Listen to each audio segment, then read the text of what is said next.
The script appears to be running correctly now as it successfully connected to the /dev-i-acm0 device. The keyboard interrupt indicates that the script was manually interrupted, typically by pressing Ctrl-C. This means that your script was running and waiting for data to arrive on the serial port. To handle the keyboard interrupt gracefully and allow the script to exit cleanly, you can add a try except block around the main loop. Here's the updated script with added handling for keyboard interrupt. Python import serial.tools.list ports, listing all ports to identify the E4 device ports equals serial.tools.listports.com ports. For port desc hread and sorted ports, print format port desc hread. Replace this with the port you identified, E4 port equals shlev ttacm0. Try with serial.serial E4 port 9600 timeout equals 1 as error. Print connected to E4 port. Try, while true, if seer.in waiting 0, line equals seer.readline, decode UTF-8, print line, accept keyboard interrupt, print program interrupted by user, accept serial.serial exception as eprint error E. Explanation 1. Outer try block handles any serial connection errors. 2. Inner try block handles the main loop and catches keyboard interrupt. 3. Graceful exit. When Ctrl-C is pressed, the program will print program interrupted by user and exit cleanly. Running the script, run your updated script with bash bin python 3 home/ubuntu bionichout-site and patagosh tryusb.py. This should now allow you to gracefully exit the script when you press Ctrl-C.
To check the device configuration and ensure it is set up to send data over the serial port correctly, follow these steps.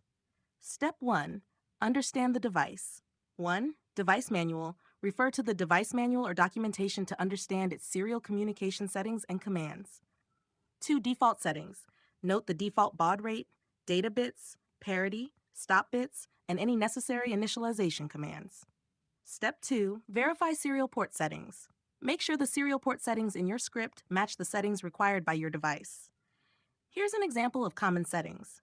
Baud rate 9600, data bits 8, parity none, stop bits 1.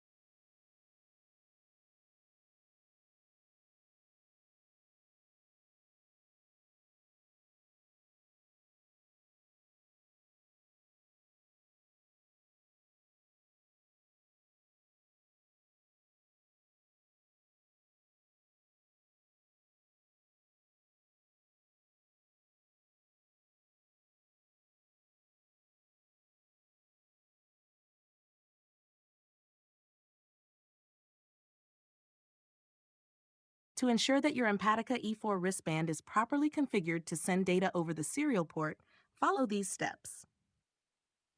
Device configuration and setup. 1.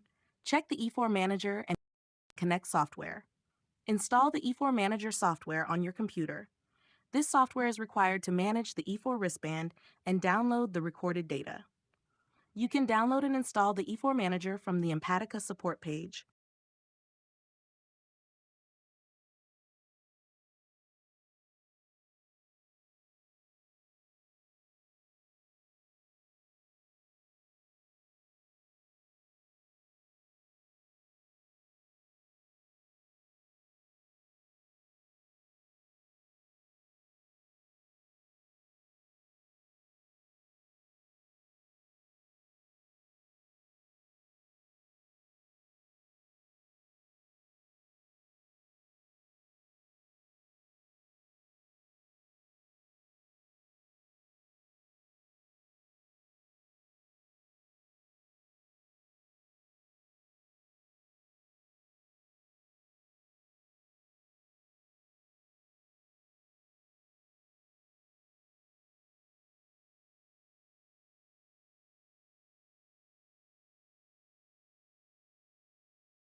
To control the Empatica E4 wristband using Python, you need to understand the commands and protocols it uses.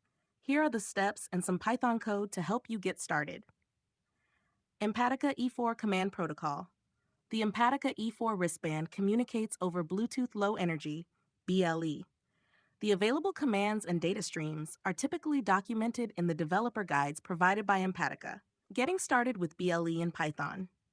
To interact with the E4 wristband, you will need to use a BLE library in Python, such as PyGat or BluePy. Below are the steps and a basic example using BluePy. Step 1. Install required libraries. Install BluePy using pip bash pip install BluePy. Step 2. Scan for BLE devices. Use BluePy to scan for BLE devices and identify the MAC address of your E4 wristband. Python from BluePy import btl scanner equals btle.scanner. Devices equals scanner.scan10.o. For dev and devices, printf device dev.adderType RSS equals dev.rssdb. For eType desk value in dev.getScanData, printf desk equals value. Step 3. Connect to the E4 wristband. Once you have the MAC address of your E4 wristband, use it to connect and interact with the device. Below is an example of how to connect and subscribe to a characteristic. Python from BluePy import class Empatica delegate, btl.default delegate, def in itself, btl.default delegate itself, def handle notification self handle data, printf notification from handle, c handle, data, data. Replace with your E4 wristband's MAC address. MAC address equals xxxxxxx. Device equals btl.peripheral MAC address. Device.set delegate, Empatica delegate. You may need to discover the services and characteristic services equals device.getServices for service and services. Print fservice service.uid. Example of subscribing to a characteristic, replace with the correct characteristic UUID. Char equals device.getCharacteristics, UUID equals 00 is xxx-089 b thafid b. 0, char.write x0 no with response equals true. Main loop to keep the connection and receive notifications. Try while true. If device.wait for notifications 1.0, continue print waiting, except keyboard interrupt. Print program interrupted by user. Finally, device.disconnect. Reference documentation. For the specific commands and setup required, refer to the Empatica E4 wristband user manual.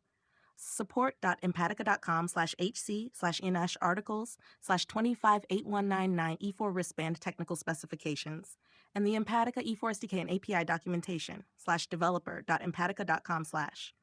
These resources will provide the necessary commands, characteristic UUIDs, and detailed usage instructions. Troubleshooting and further information.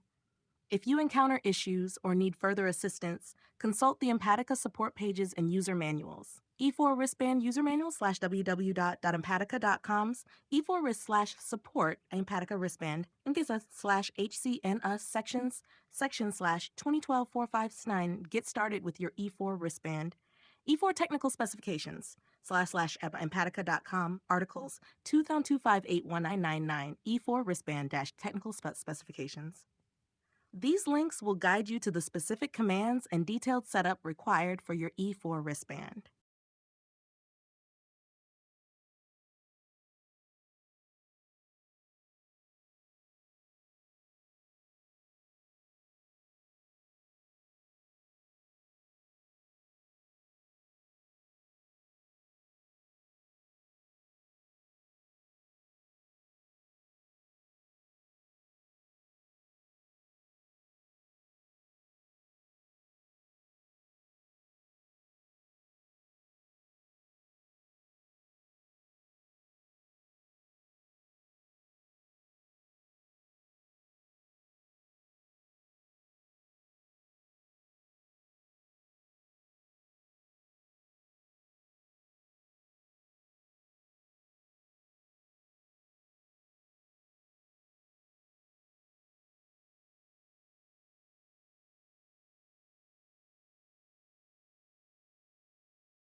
The error message BTE management error failed to execute management command LE on, code 20, error permission denied, suggests that the current user does not have the required permissions to perform BLE operations.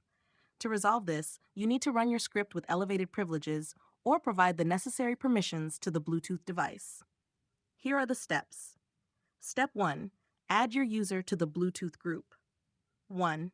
Add user to Bluetooth group. Bash sudo usermod ag Bluetooth user. 2. Log out and log back in. This step ensures that the group change takes effect. Step 2. Run the script with elevated privileges. 1. Run with sudo. This will run the script with root permissions.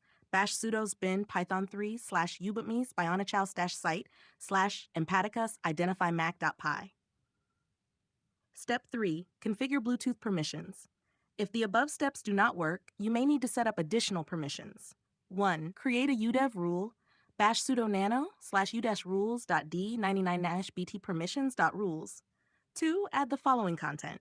Bash subsystem USB, ID vendor equals 085C, add RSID product to 21E8, modal 0666, group Bluetooth. 3. Reload urules bash sudo udevdm control, reload rules, sudo udevdm trigger. Example Python script. Ensure you are using the correct. Since the Bluetooth service is running, but you're encountering permission issues, let's focus on ensuring that your user has the correct permissions to interact with BLE devices using BluePy. Here are some additional steps to resolve the permission denied error. Step 1. Run the script with elevated privileges. Try running your script with sudo to give it the necessary permissions. Bash sudo bin python3 /home ubash bionachow site empaticus identify mac.py. Step 2. Ensure user is in Bluetooth and NetDev groups. Ensure your user is added to both Bluetooth and NetDev groups, which may provide the necessary permissions for BLE operations. 1. Add user to groups. Bash sudo usermod-ag Bluetooth usermod-ag NetDev user. 2. Log out and log back in. This ensures that the group changes take effect. Step 3. Modify UDEV rules for Bluetooth devices. If the above steps do not work, modify the UDEV rules to set proper permissions for Bluetooth devices. 1. Create a UDEV rule file, bash sudo nano ag9.bt permissions.rules. 2. Add the following content: bash subsystem equals Bluetooth, mode 0660, subsystem USB, upting ID vendor 05C, at press ID product equals 21E8, mode 666, group Bluetooth 3. Reload UDEV rules, bash sudo udevdm control -reload -rules, sudo udevdm trigger. Step 4. Restart the Bluetooth service. Restart the Bluetooth service to apply any changes made. Bash sudo systemcl restart Bluetooth. Step 5. Test your script again. Run your script again after making these changes. Bash sudo bin python3 home bionachow site /empatica identify mac.py. Example Python script for scanning BLE devices. Ensure you are using the correct Python script to scan for BLE devices. Python from BluePy, import btl scanner equals btle.scanner. Devices equals scanner.scan10.0. For dev in devices, print f device dev.adder, dev.adder type, RSSI, dev.rsidb. For AD type desk value in dev get scan data, print f desk equals value. Verifying permissions. If you still encounter issues, you can verify the permissions of the Bluetooth device.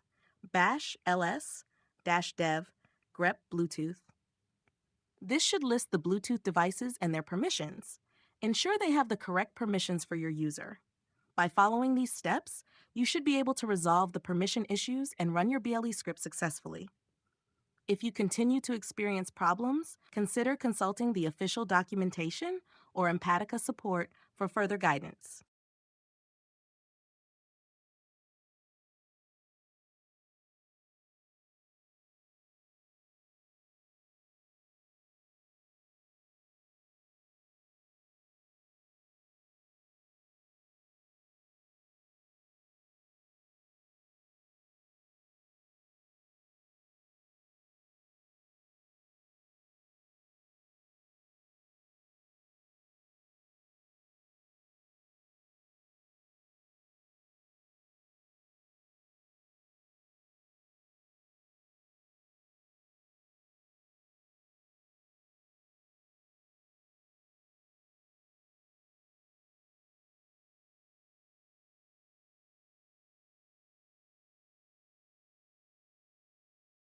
Great!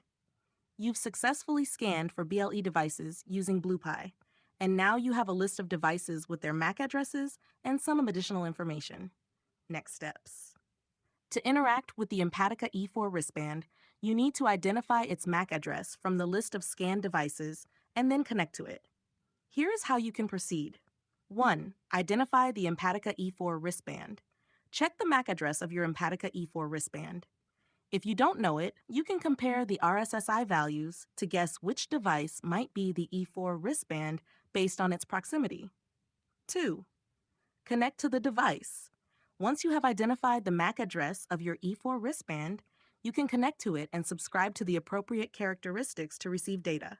Example Python script to connect and subscribe to notifications. Below is an example Python script that connects to the identified E4 wristband and subscribes to a characteristic. You need to replace the placeholder UUIDs with the actual UUIDs used by the E4 wristband.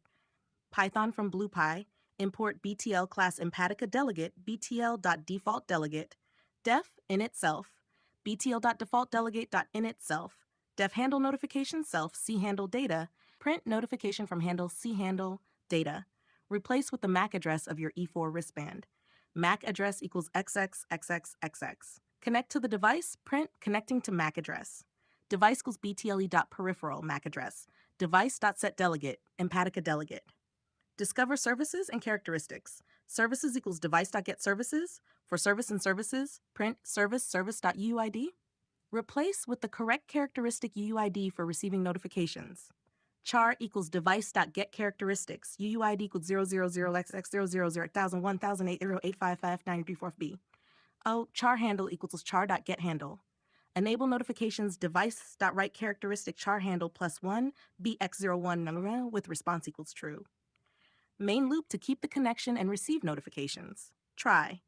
While true, if device.wait for notifications 1.0, continue print waiting for notifications. Except keyboard interrupt, print program interrupted by user. Finally, device.disconnect, print disconnected. Explanation 1. Empatica delegate class. This class handles notifications from the device. 2. Connecting to the device. Replace xxxxx with the actual MAC address of your E4 wristband. 3. Service and characteristic discovery. This code prints out the services and characteristics of the connected device. 4. Enabling notifications. The script subscribes to notifications from a specific characteristic.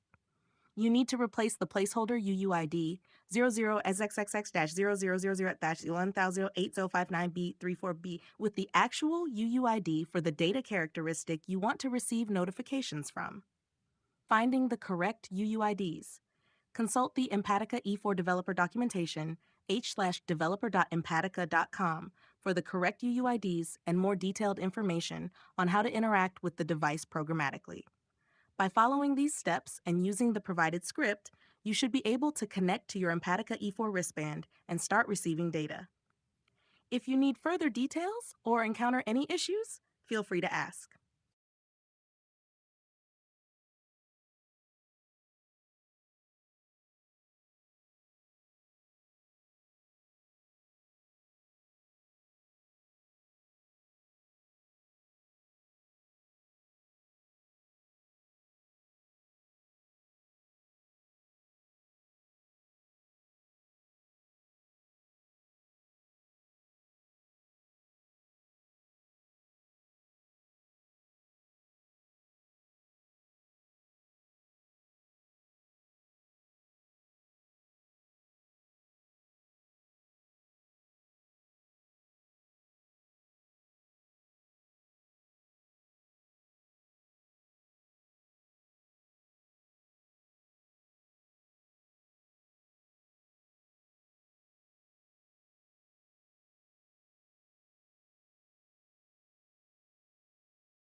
don't even know which MAC address is which. You can start shutting down devices, but they don't really want to do that.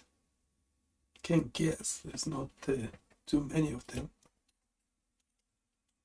Keep changing though, just identifying MAC addresses in the vicinity. And this is the output I get. Ooh. Now I get only one. Before I was getting a couple.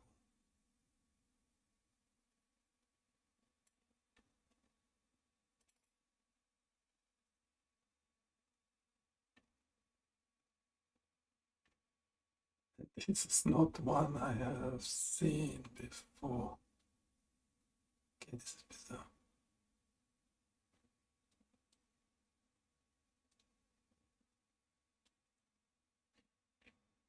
Suspect this might be the wrong one.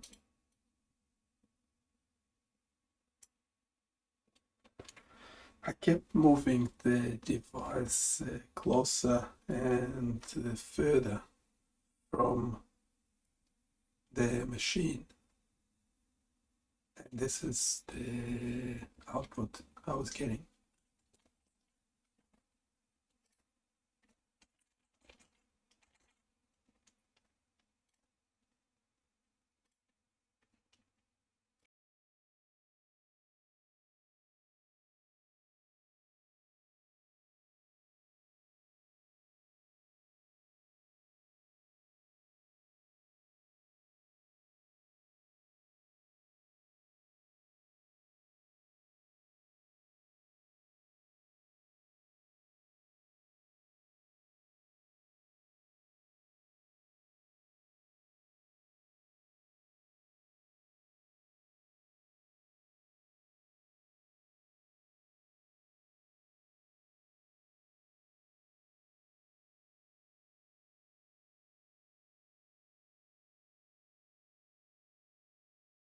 Given the multiple MAC addresses and RSSI values you are seeing, it looks like you are in an environment with several BLE devices.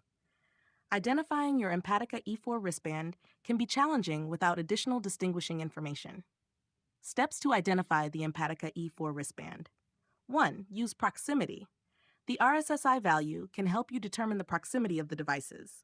The higher the RSSI, Okay, can I just connect it via USB and interrogate it that way via a serial port or whichever way you can talk to it?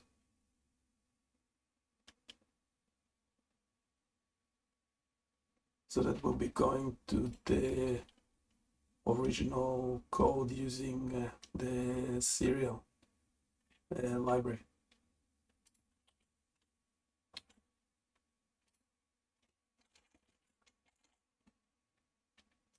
And also for it to work, I have to actually disconnect the Bluetooth, connect the charging port to it and plug to USB. So that will actually disable the Bluetooth. Maybe we can run the identify Bluetooth MAC address again to see which one went off. But yeah, that might not work considering we had quite a few appearing and disappearing.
Okay, sorry, I had some problem with the microphone. Uh, that's because switching USBs.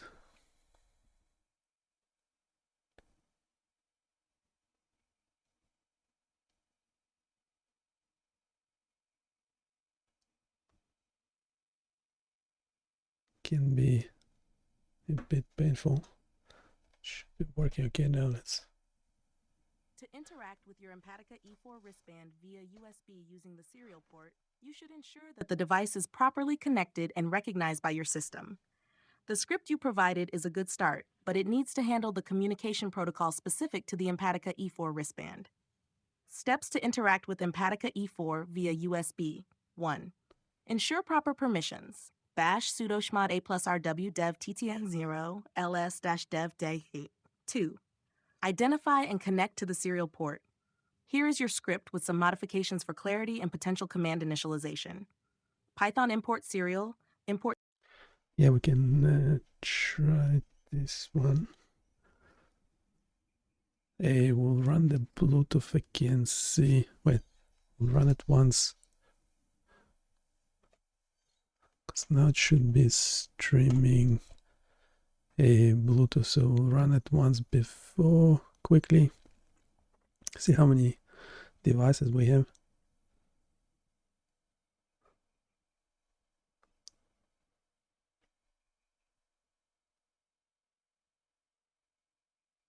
This is interesting. Did we have this BB before? No. Where did this one come from? Mine's phase 70B.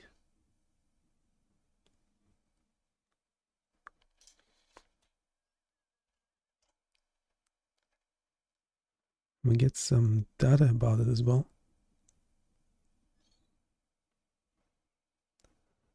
Any idea why is it different every time I run this?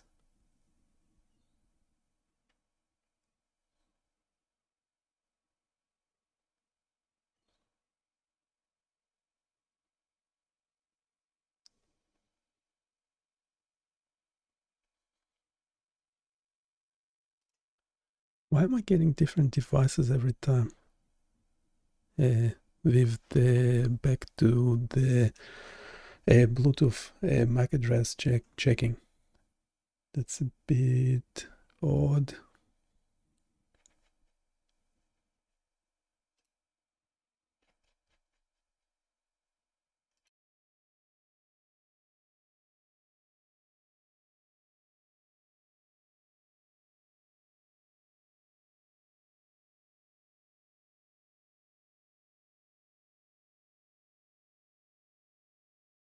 Okay, let's run it once. When we turn the device off, so we actually plug it into its charging port. So it's obviously should send it off. No, it's not still off. Is it off now? Still recording PPG, so it has PPG recording capabilities. Okay, I'll pop it in into USB. Hopefully it won't stuff up all my microphones.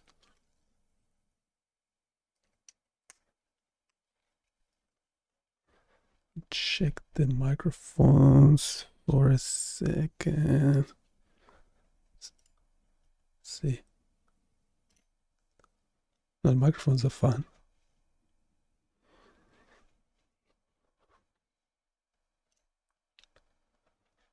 Okay, we'll also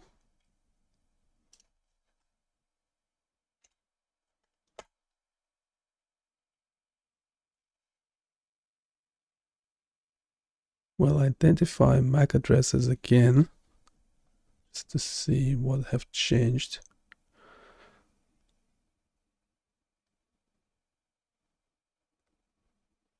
Okay, let's do it twice quickly.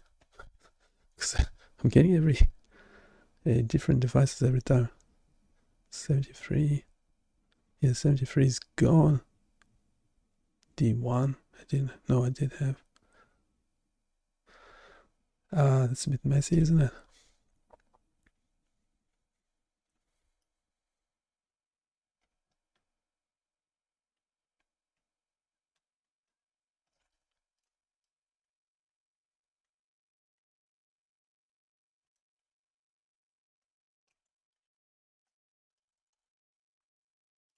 Okay, so before the last running of the code, they identify Mac bytecode.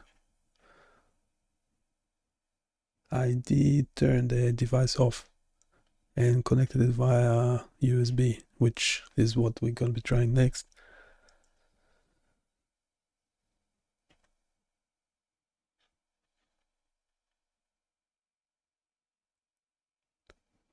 But yeah, why am I getting all these different devices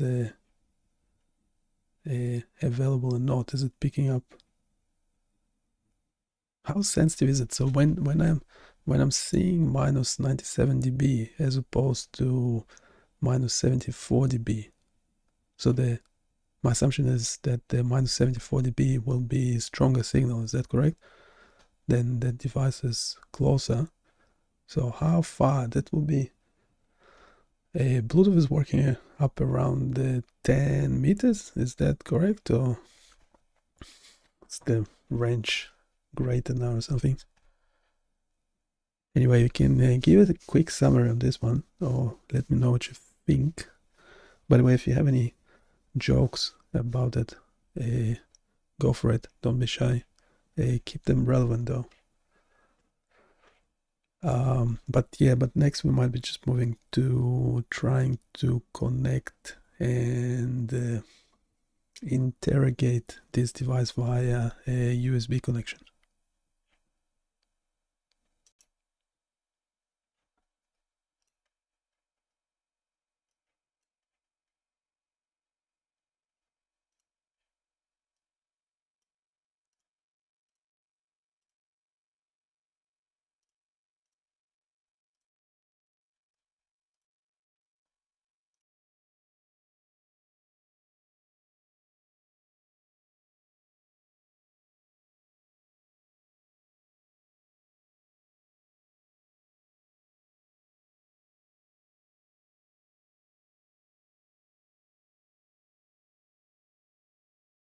Understanding BLE signal strength and device detection.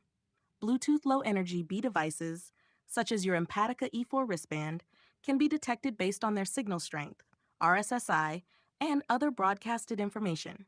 Here's a quick summary and some insights on why you might be seeing different devices each time you run your script. Signal strength. RSSI values. Received Signal Strength Indicator. RSSI values indicate how strong the signal is from a device.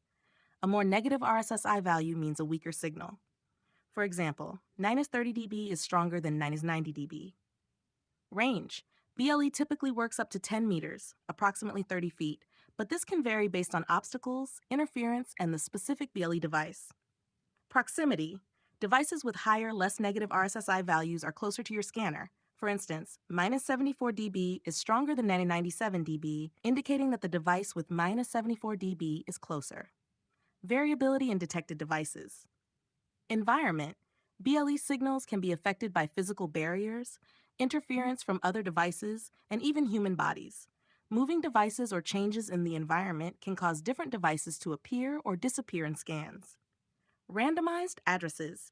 Some BLE devices use random MAC addresses that change periodically for privacy reasons, making it challenging to identify the same device consistently. Device activity. Some devices might not always be actively broadcasting, especially if they are in a low power state or need to be woken up first. Next steps, USB connection. Since you have connected the device via USB, let's focus on communicating with it using the serial port. This is a more direct and stable method compared to BLE for constant communication. Hashed example Python script for USB serial communication. Python import serial.tools.list ports. Listing all ports to identify the E4 device ports. Ports equals to serial.tools.listports.com ports. For port desk HOED and sorted ports. Print format port desk HWID. Replace this with the port you identified. E4 port equal / dev / ttacm0. Try with serial.serial E4 port 9600 timeout 1 as sir. Print F connected to E4 port. Example of sending an initialization command to start streaming data. The actual command will depend on the device's protocol ser write b start n. Try while true. If ser.in waiting 0, line equals ser.readline, decode utf8.rstrip, print line, else print no data waiting. Accept keyboard interrupt, print program interrupted by user. Accept serial.serial exception as E, print error E. Additional considerations. One initialization command. The actual command to start data streaming might be different. Refer to the Empatica E4 documentation for the correct command. 2. Serial parameters. Ensure that the baud rate, parity, stop bits, and other serial parameters match the device's specifications. 3. Device mode. Ensure the E4 wristband is in the correct mode to communicate over USB. It might require a specific sequence or software to activate this mode. Summary. RSSI values. Higher, less negative RSSI values indicate closer proximity. Device variability. Different devices appear due to environmental factors, device states, and randomized addresses. USB connection. Use the serial port for stable communication. Ensure correct initialization commands and serial parameters. Quick joke, relevant to BLE and serial communication. Why did the Bluetooth device cross the road? To find a stronger signal and pair with a friend. By following the steps above, you should be able to identify and communicate with your Empatica E4 wristband more reliably. If you encounter specific issues or need further assistance, feel free to ask. I have to check that joke. Was it why did the Bluetooth device cross the road? Let's see what Google says about it. Or Bing.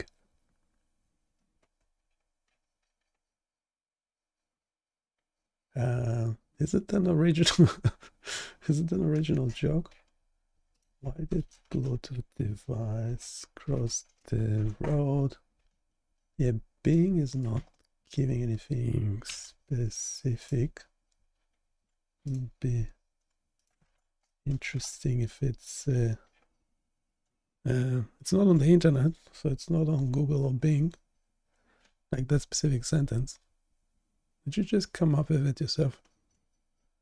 Why did the Bluetooth device cross the road?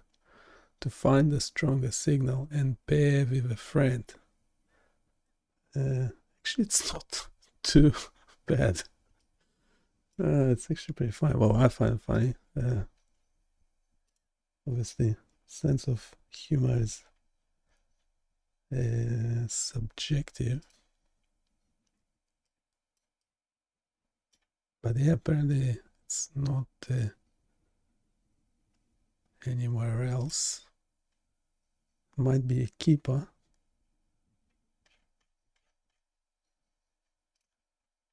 The Unicode decode error you're encountering indicates that the received data contains bytes that cannot be decoded as UTF-8. This can happen if the device is sending binary data or data encoded in a different format. Steps to resolve the issue. 1. Handle binary data. If the device sends binary data, you should handle it as such and decode only when you know the data is text. 2. Identify and print raw data. Print the raw data to understand its format. 3. Decode safely. Use error handling and decoding to prevent the script from crashing. Updated Python script. Here's an updated version of your script that handles binary data more gracefully. Python import serial.tools.list course ports, listing all ports to identify the E4 device ports. Ports equals to serial.tools.listports.com ports. For port, desc HWID in sorted ports. Format port desc HWID. Now replace this with the port you identified, E4 port equals to /dev /ttacm0 try, with serial.serial E4 port 9600 timeout equal 1 as ser, print F connected to E4 port. Now for example of sending an initialization command to start streaming data, ser.write b start n. Try, while true, if ser.in waiting 0, line in waiting. Read all available data. Try decoded line equals line.decode utf8.rstrip. Print decoded line except Unicode decode error. Print binary data else. Print no data waiting. Accept keyboard interrupt. Print program interrupted by user. Accept serial.serial exception as E. Print f hasher explanation. 1. Reading data. The script reads all available data from the serial port using ser.read 0 in waiting. 2. Safe decoding. It attempts to decode the data as UTF-8.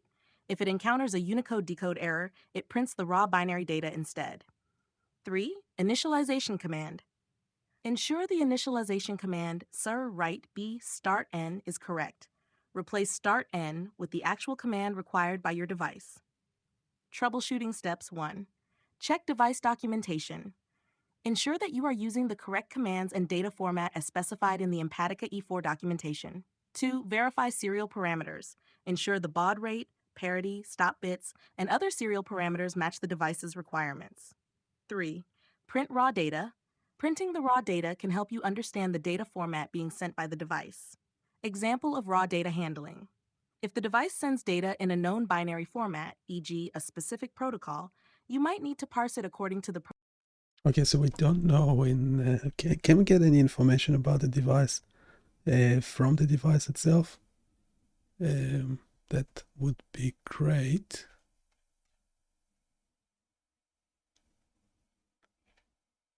Also, if it's not sending any data, just keep an empty string window.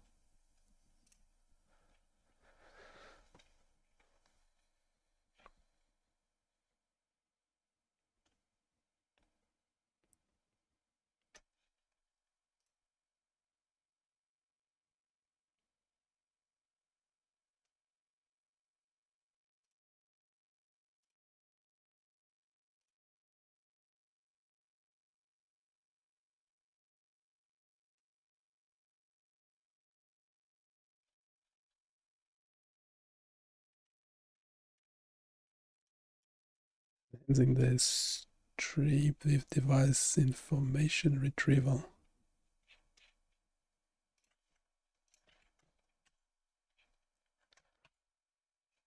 So we can't run that because we have no permissions. Sudo.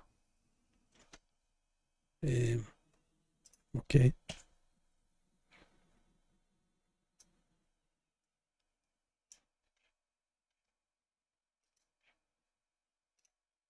Now just continuously returning no data waiting. Can we get rid of it? If there's no data, just keep an empty screen. But if we can get any information of the device, that would be great. So we need to make sure we're using the correct parameters and everything. If we can't do it, we'll have to search online for information.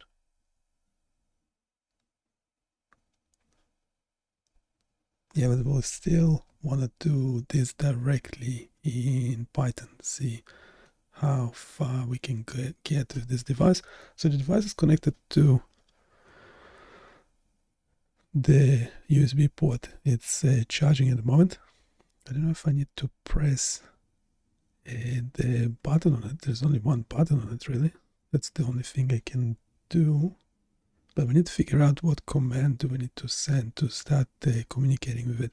It should have some files on the device that we would like to fetch locally.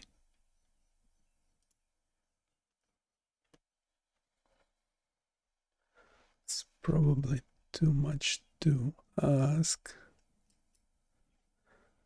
And script, you want to get rid of that no data waiting bit. If it's returning any binary data, that should be fine.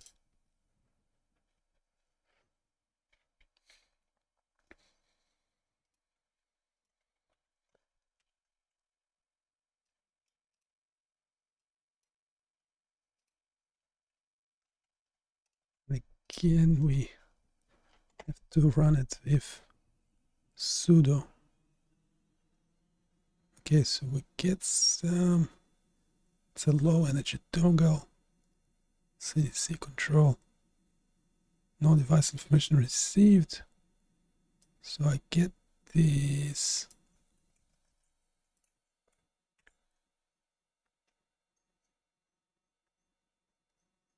When running.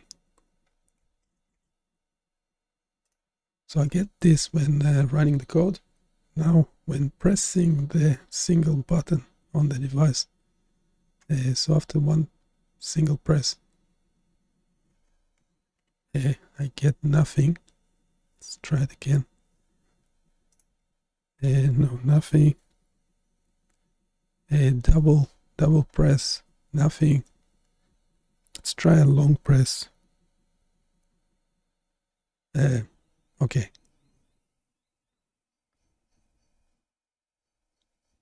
Just turned off.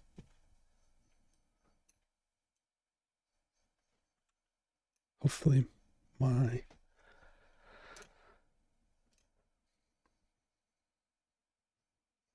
microphones are still working okay. Yeah, this should be working okay.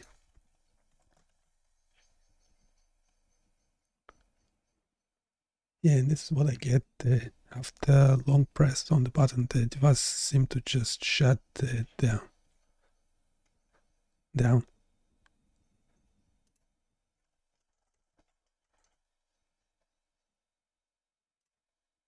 We turn it on again, I guess by pressing once. I don't want to disconnect the USB.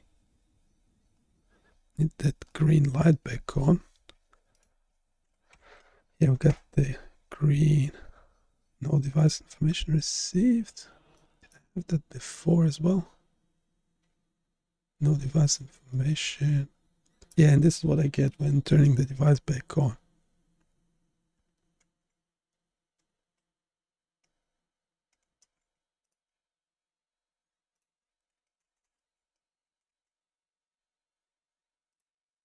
I haven't tried a very long press on the button yet.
Given that the device doesn't seem to be responding with useful information and shuts down after a long press, it's essential to ensure that we're using the correct protocol and commands for communication. Let's take a more structured approach to troubleshooting and trying to communicate with the device. Steps to troubleshoot and communicate with the device. 1. Check for proper connection.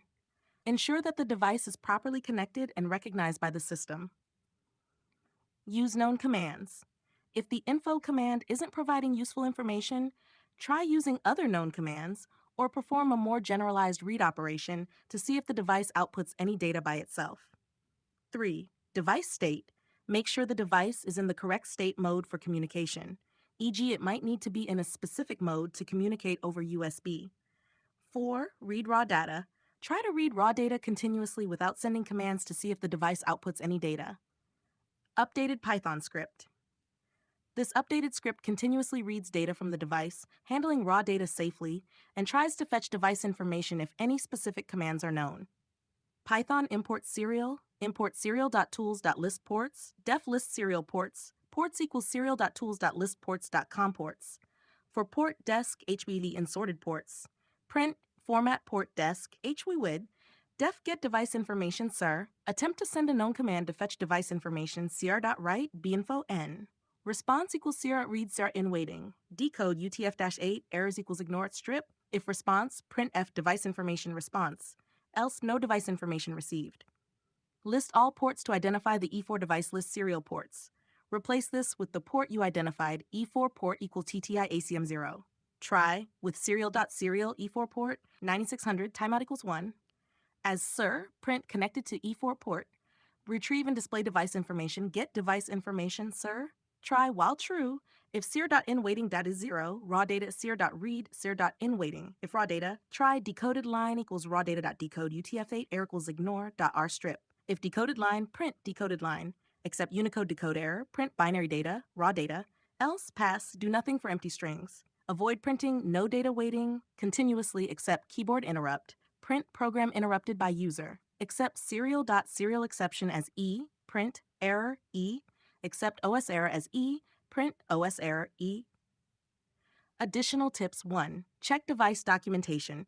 Ensure you're using the correct baud rate, data bits, stop bits, and parity settings for the device. Consult the Empatica E4 developer documentation developer.empatica.com for specific settings. 2. Try different commands. The device might require a different command to start data streaming. Commands like start, begin, or similar might be used. 3. Use minimal state changes. Press the button minimally and ensure it is in the correct mode for data communication. 4. Consult support. If the documentation does not provide sufficient information, contact Empatica support for detailed protocol commands and troubleshooting. Summary. This updated approach should help in systematically troubleshooting and attempting to communicate with the Empatica E4 wristband. If you continue to encounter issues, documenting. Okay, what other commands could be possibly sent, and what other ways of getting information about this device you can suggest?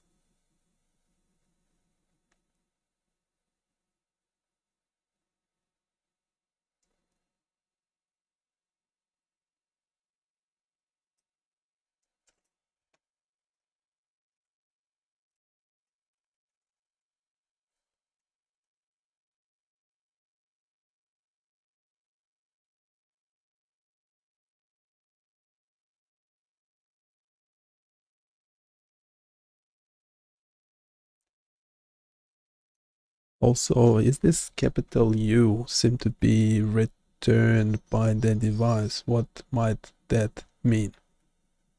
Is it indicating status or something? Can you guess?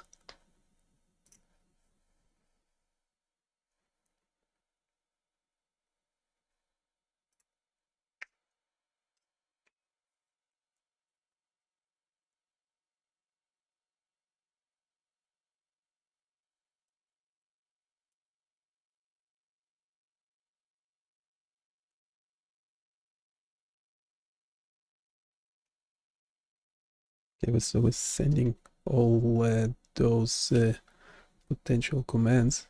The character U might be part of the status messages indicating, could mean acknowledgement, error code, start of a message.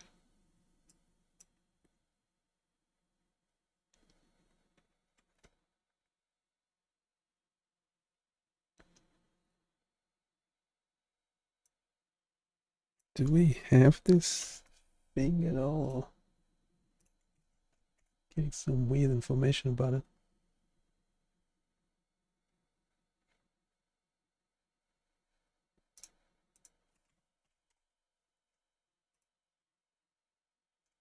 It's still running, is it?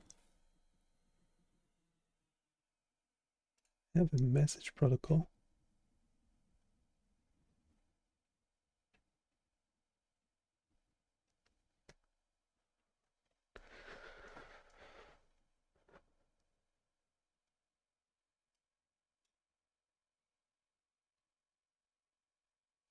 Let's try this quickly.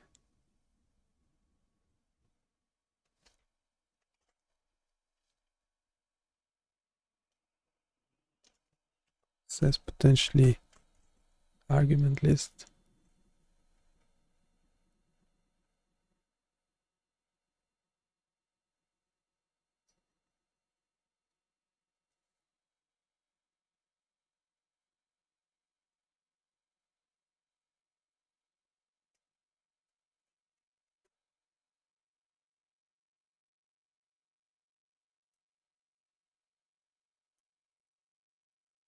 This is for Windows.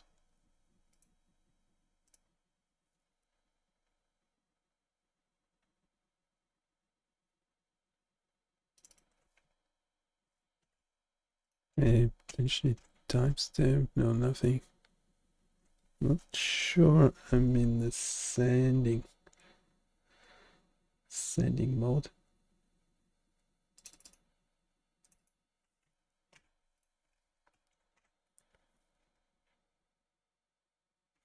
Okay, let's close this for a sec. Let's try the updated code. No response to info, no response to version. Response to start U. Okay. No response to begin reset status help.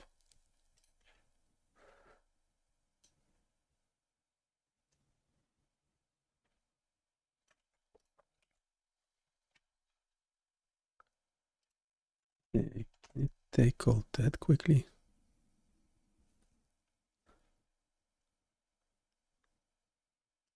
Would you get response to something? Can now use the specific commands to communicate with the device and serial connection. Device discover.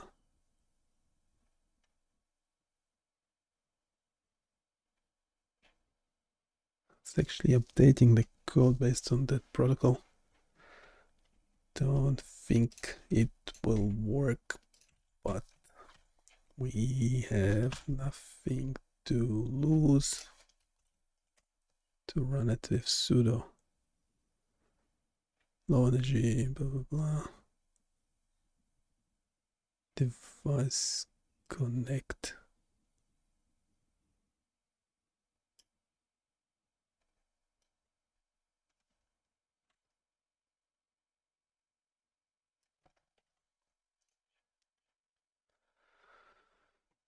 Listen command responses additional to replace device ID.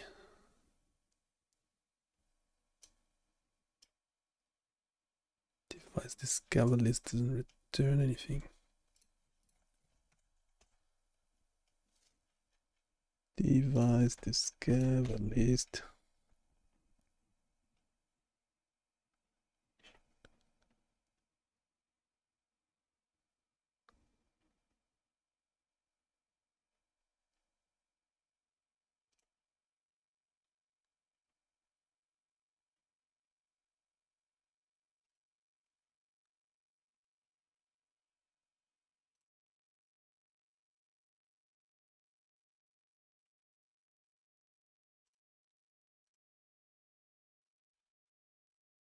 Yeah, while it's generating, go check out binarychaos.com. There's a lot of interesting tools. Let me know if there's any questions, suggestions, complaints. People don't like the colors. Well, yeah, more meaningful comments, please. There's some new tools that are just in links on top of the main page. So go check it out. Let's read this quickly. The OS error, ERNO5 input-output error, indicates that there might be an issue with the device communication over USB, which could be due to several reasons such as improper connection, incorrect commands, or device state.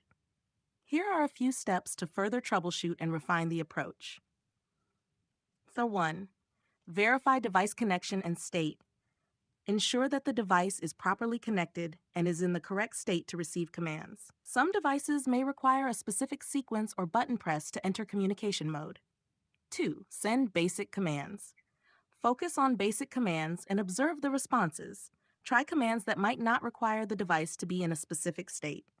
3. Check for proper serial settings. Ensure that the serial settings, baud rate, stop bits, etc., match the device requirements. The default settings, 9600 baud rate, no parity, one stop bit, should be verified. Temperature 4. Use a loop for commands with delays. Introduce a small delay between sending commands to ensure the device has enough time to process and respond. Updated script with improvements. Python import serial.tools.list ports, import time, def list serial ports, ports equals serial.tools.listports.com ports. For port desc hweed in sorted ports, print format port desc hweed. Def send command, ESR command, seer.write, command.encode, UTF-8, time.sleep, 0.5. Har small delay to allow device to respond if seer.in waiting 0, response equals seer.readzing, decode, UTF-8, errors equals ignore, strip, print, response to command.strip, response. Else, print no response to command strip. List all ports to identify the E4 device. List serial ports. Replace this with the port you identified. E4 core port equals /dev tty acm 0. Try with serial.serial E4 port 9600 timeout equals 1 as sir. Print F connected to E4 port. List of commands to try based on the protocol. Commands equal device discover list, discover devices device list, list connected devices device connect 9F67, replace with actual device ID, device subscribe GSR. Also, any idea why does this Python code seem to take a lot of CPU resources? That should not be the case, should it? It seems that the Empatica E4 device is returning the character U as a response to all commands. This consistent response indicates that the device might not be in the correct mode for processing these commands, or there might be another issue with the communication protocol. Interpreting the U response. The U character might be part of an acknowledgement or an error code. However, it isn't immediately clear what U signifies in this context. To resolve this, we can Okay, the ChatGPT text-to-speech is failing me. Can't believe we have to read ourselves. It's like going back to the Stone Age. It's the correct modes, the tab basic initialization, trying basic initialization commands.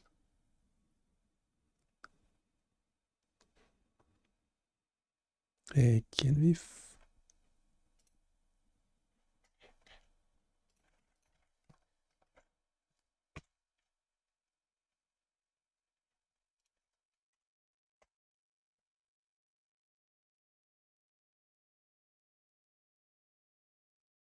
it's returning U for everything.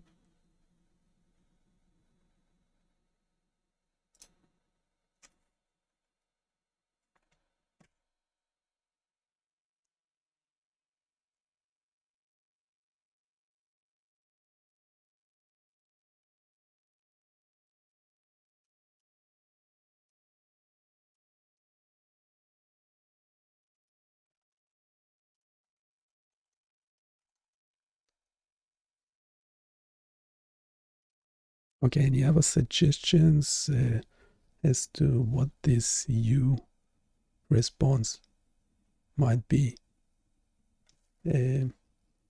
Or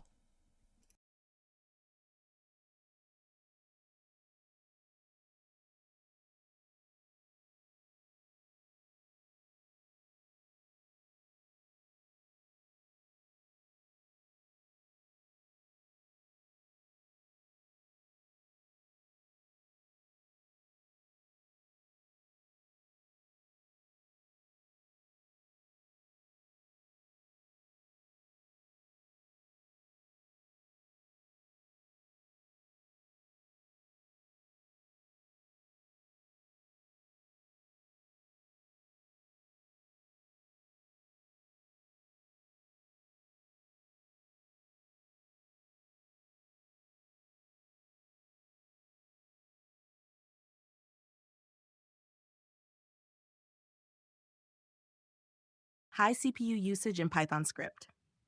The high CPU usage in your Python script could be due to the continuous polling loop without any sleep or delay when there is no data waiting. This can lead to the script using a lot of CPU resources as it repeatedly checks for available data. Reducing CPU usage. To reduce CPU usage, you can introduce a small sleep interval in the main loop when there is no data to process. This allows the CPU to rest between checks. Updated Python script. Here's an updated version of your script that includes a small delay to reduce CPU usage.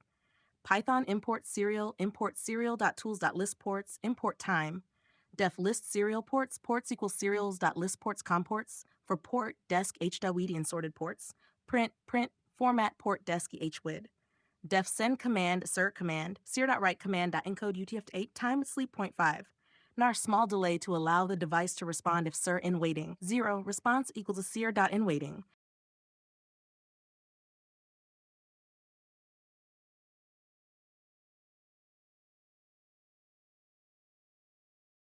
Can you explain this response without generating any new code?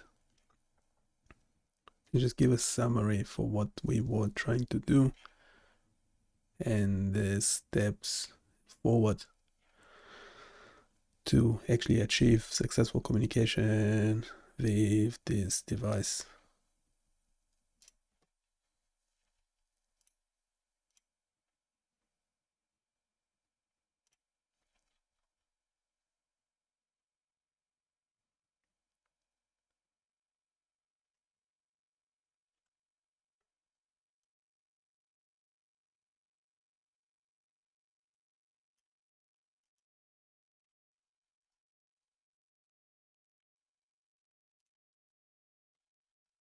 While it's generating, go check out biomedical.com. I might just leave you with something interesting. On the side, there's a few new tools. There's this long blog. There's this another blog with code. People were asking for code. So I'm actually not posting on GitHub or something. I'm posting directly on the website. We have this knowledge graph generator. It should be loading a knowledge graph like this. It still needs more work, well, as everything else. It's work in progress. Yeah, we have this one, which we could leave running for you to look at something interesting.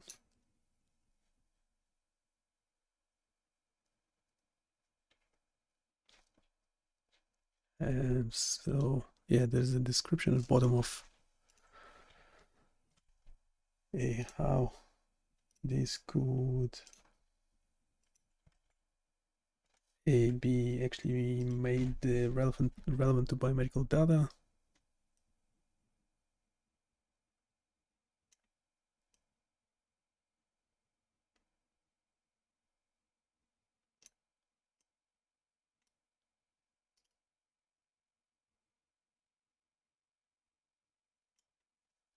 We can leave it running for now. See if we get anything. Yeah, that should have been scaling properly, but it doesn't.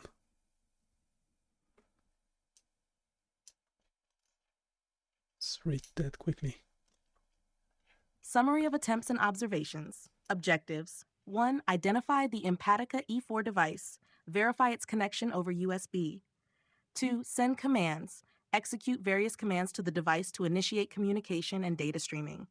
3. Interpret responses. Understand and act on the responses received from the device. Actions taken. 1. Listed available serial ports. Verified that the device was connected to the ACM arrow. 2. Connected to the serial port. Established a serial connection using Python's serial library.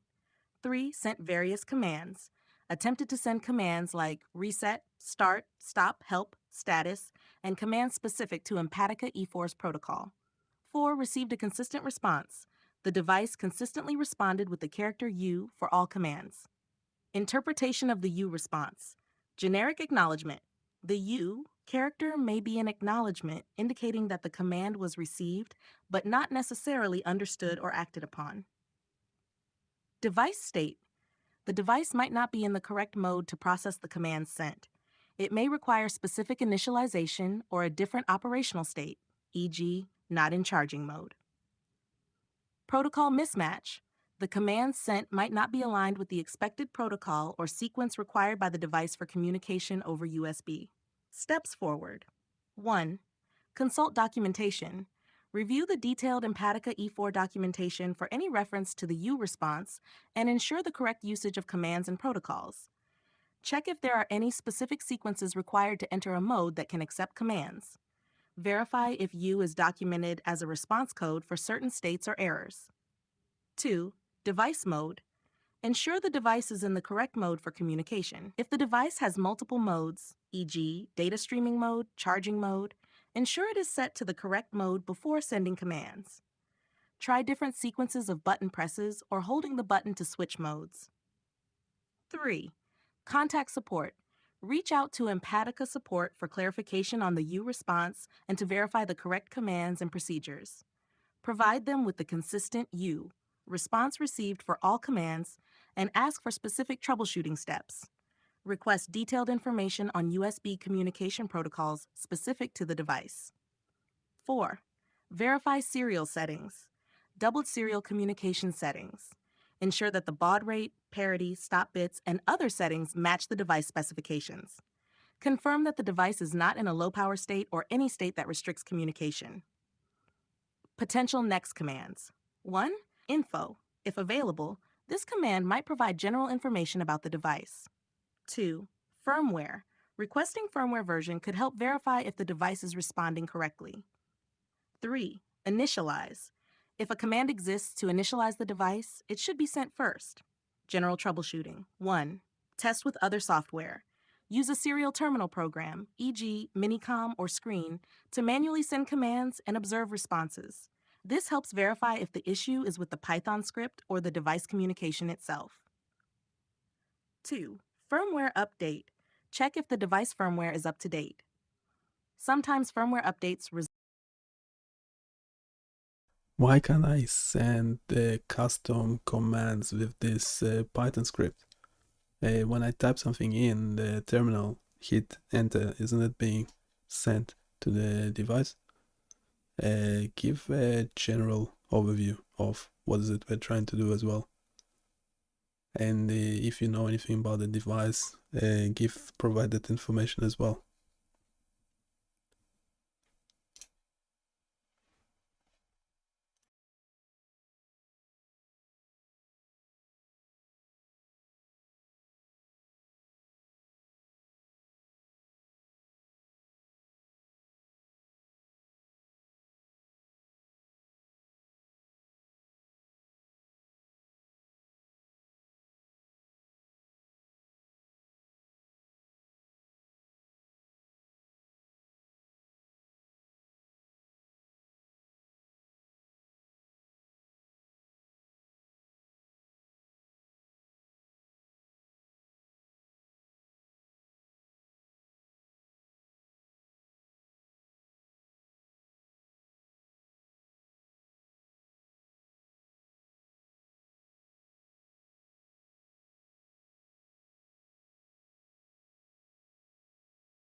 With Minicom, I'm not actually able to type in commands.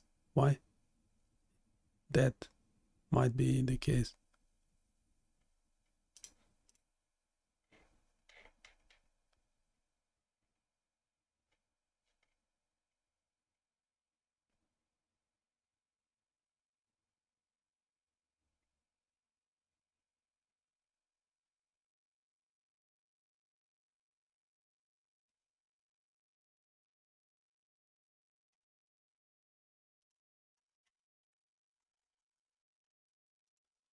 Also, didn't we already have the list of commands provided um, in the chat above?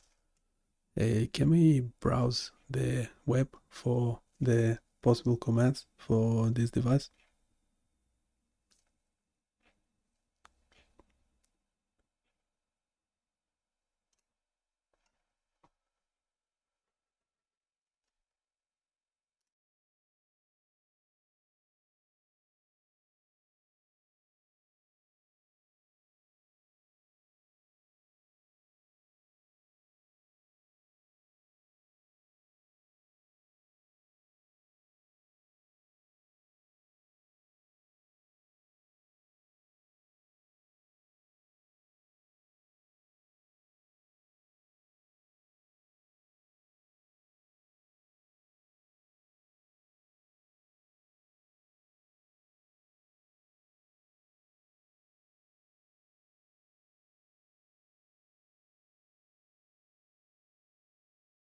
Summary of current status and steps for objective.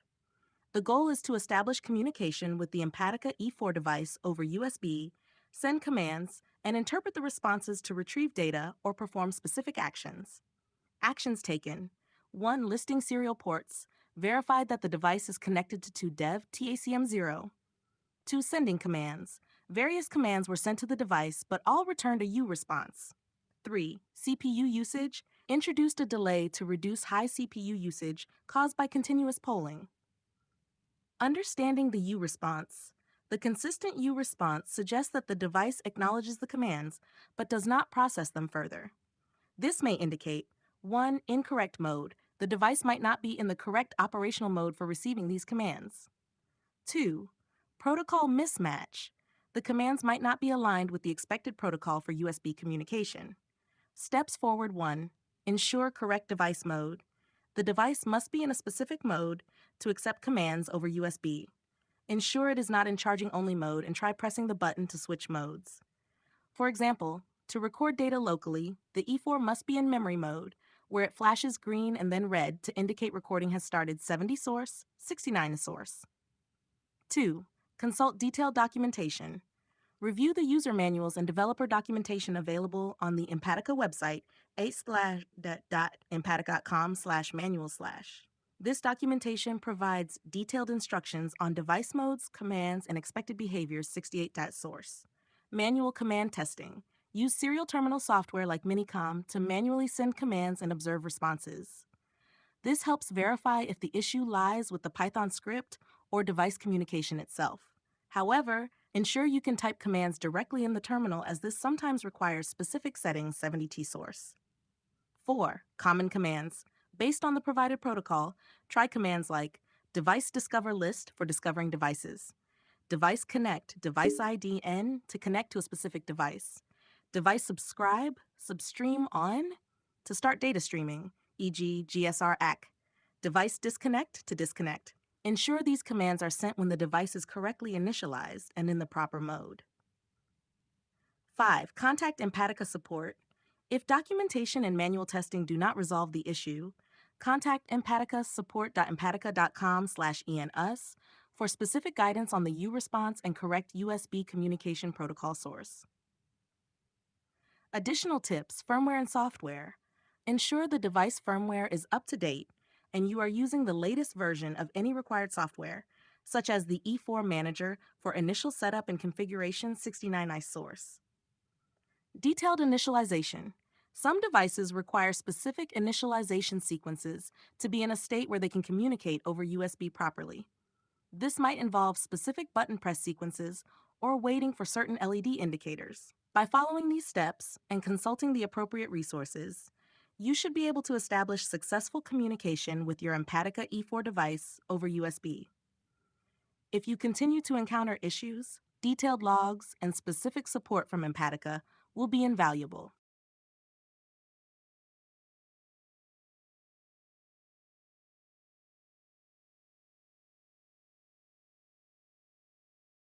Okay, can you browse again for potential commands to communicate with this device?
Summary and next steps for communicating with Empatica E4.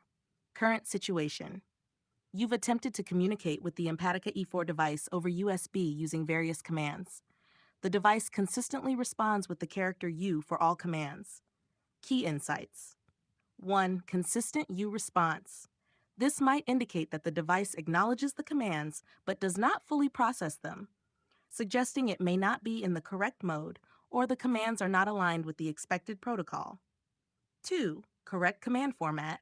Commands need to be correctly formatted and sent in the proper sequence according to the Empatica protocol. Steps forward. Verify device mode and initialization. Ensure the device is in the correct operational mode for receiving commands over USB. Follow any required initialization steps, such as pressing a button or ensuring the device is not in charging mode. 2. Use correct commands. Based on the protocol documentation, try using the exact commands provided. Ensure commands are formatted as per the device's expected protocol. Commands to try, based on protocol documentation. 1. Device discovery and connection. Device discover list N. Discover devices in range. Device list, list connected devices. Device connect device ID N. Connect to a specific device. Replace device ID with the actual ID. 2. Data stream subscription. Device subscribe GSR on. Subscribe to galvanic skin response data stream. Device subscribe AIC. Subscribe to accelerometer data stream. 3. Status and control. Status, request current status. Reset the device. Start, start data transmission. Stop, stop data transmission. Pause on, pause data streaming. Pause often, resume data streaming. Example Python script for testing commands. Python import serial. Import serial.tools.list ports import time. Def list serial ports. Ports equals serial.tools.listports.com ports. For port desk HOID and sorted ports. Print format port desk HWID. Def send command ser command. Ser.write command.co.utf8 time.sleep.5. Small delay to allow the device to respond. If ser in waiting 0, response equals ser.read ser.in waiting. Decode UTF-8 errors ignore .strip. Print response to command.strip response. Else print no response to command.strip. Have list all ports to identify the E4 device, list serial ports. Replace this with the port you identified, E4 port equals /devtacm0. Try with serial.serial E4 port 9600 timeout equal 1. As ser, print connected to E4 port. While true, command equals input, enter command. If command.lower equals exit, break send command, command n, accept serial.serial exception as E, print error E. Accept OS error as E. Further resources. Empatica Support Center. Empatica E4 user manuals and documentation /support.empatica.com/HCENASH categories /24296 E4-wristband. Empatica developer documentation. Empatica developer portal /developer.empatica.com. By ensuring you are following the correct procedures and using the exact commands as specified in the Empatica documentation, you should be able to communicate effectively with your E4 device. If you continue to receive the U response, consulting Empatica support for further guidance will be necessary.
The provided code sets up a simple Flask web application named Tiny Doctor that aims to educate players about the human body through an interactive drag and drop game. Here is a detailed explanation and general overview of the components and functionality of the application. Overview 1. Folder and File Structure. App.py. The main Flask application script that defines the routes. Generate SVG images.py, a script to generate SVG images for the body outline and body parts. Static contains static files like CSS, JavaScript, and images. CSS/style.css, style sheet for the application. SVG images for the detailed body outline and individual body parts. JavaScript file handling the drag and drop functionality and displaying information on hover. Templates, index.html, the HTML template for the game. To app.py, this script initializes the Flask application and defines the route for the home page, which renders index.html. 3. Generate SVG images.py. This script uses the SVGWrite library to generate SVG images for the body outline and individual body parts. It defines functions to create a detailed body outline and individual body parts, like the head, arm, and leg. 4. Static CSS style.css. This CSS file styles the game elements, including the puzzle board, puzzle pieces, info box, and instructions. 5. Static JS. JavaScript functions handle drag and drop events and display information when hovering over puzzle pieces. Functions include allow drop, drag, drop, and event listeners for mouse over and mouse out events to show and hide information. 6. Templates index.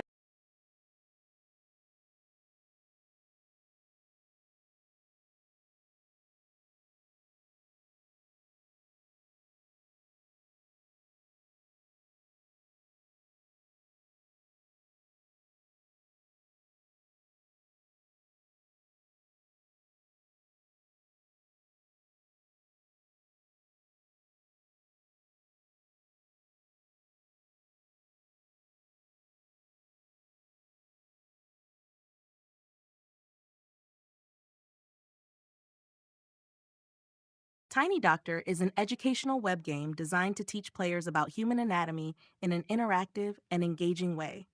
The primary objective is to place different body parts in their correct locations on a body outline, learning about the bones within each part as they play. Overview. Purpose. The game aims to educate players about the human body by offering a hands-on learning experience. It helps players familiarize themselves with various body parts and the bones they contain. What's on the screen? Header includes the game title Tiny Doctor and navigation links to other sections such as Home, About, and Contact. Puzzle board. At the center of the screen, there is a detailed body outline where players need to place the body parts. This serves as the main interaction area for the game. Pieces container. Below or beside the puzzle board, there is a container holding draggable SVG images of various body parts like the head, arms, and legs. Players can drag these parts onto the puzzle board. Information box. When a player hovers over a body part, an info box appears, providing educational information about the bones in that part. This enhances the learning experience by giving context and details. Instructions. A section explaining how to play the game, ensuring that players understand the objectives and how to interact with the game elements.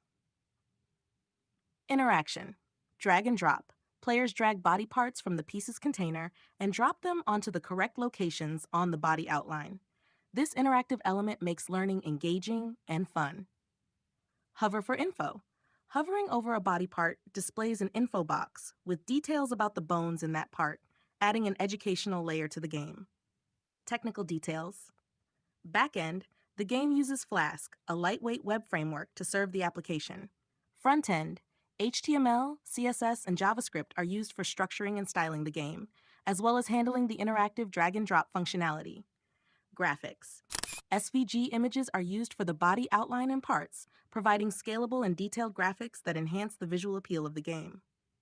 Conclusion. Tiny Doctor is an innovative educational game that combines learning with interactive play. It provides a visually appealing and user-friendly platform for players to learn about human anatomy in a memorable way.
Sure, let's address the issues with the drag and drop functionality and the hover effect. I'll provide you with specific instructions for GitHub Copilot to help you improve the code. Here are the issues and corresponding solutions. 1. Drag and drop stops working. This issue might occur if the event listeners are not properly set up or if there are issues with the cloned elements. 2. Hover effect not working. The hover effect might not be working if the event listeners are not properly attached to the elements. GitHub Copilot instructions.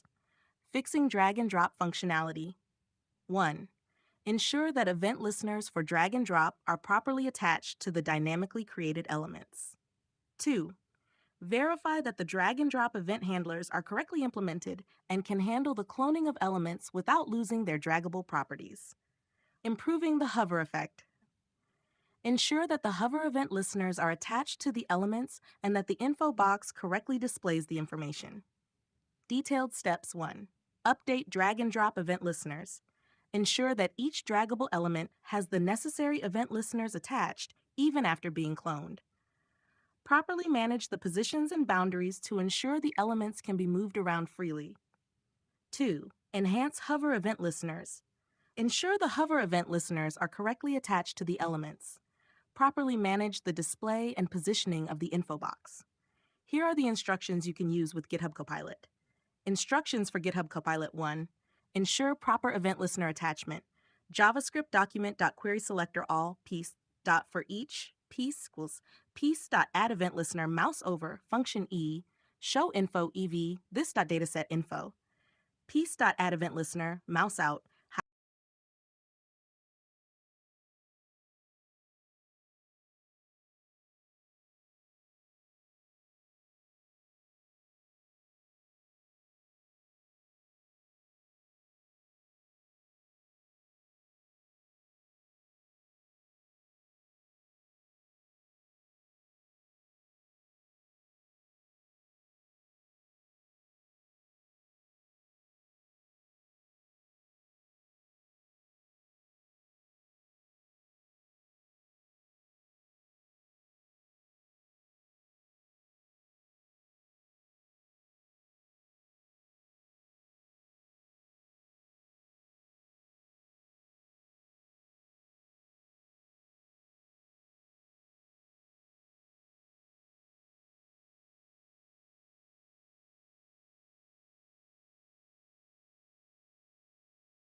Certainly. Let's address the remaining issues. 1. Hover showing undefined. This issue might be caused by the data info attribute not being properly set or accessed. We'll ensure that each element has the correct data info attribute. 2. Only one leg and one arm. We'll ensure that multiple instances of the same body part can be used without conflicts. Steps to fix the hover showing undefined. 1. Ensure data info attribute is set correct. Check that each puzzle piece has a data info attribute with the correct information. Steps to allow multiple instances of body parts. 1. Allow cloning of elements without conflicts. Ensure that each cloned element has a unique identifier or manage without needing unique IDs for each clone. Instructions for GitHub Copilot. 1. Ensure data info attribute is set correctly. Verify that each puzzle piece has a data info attribute.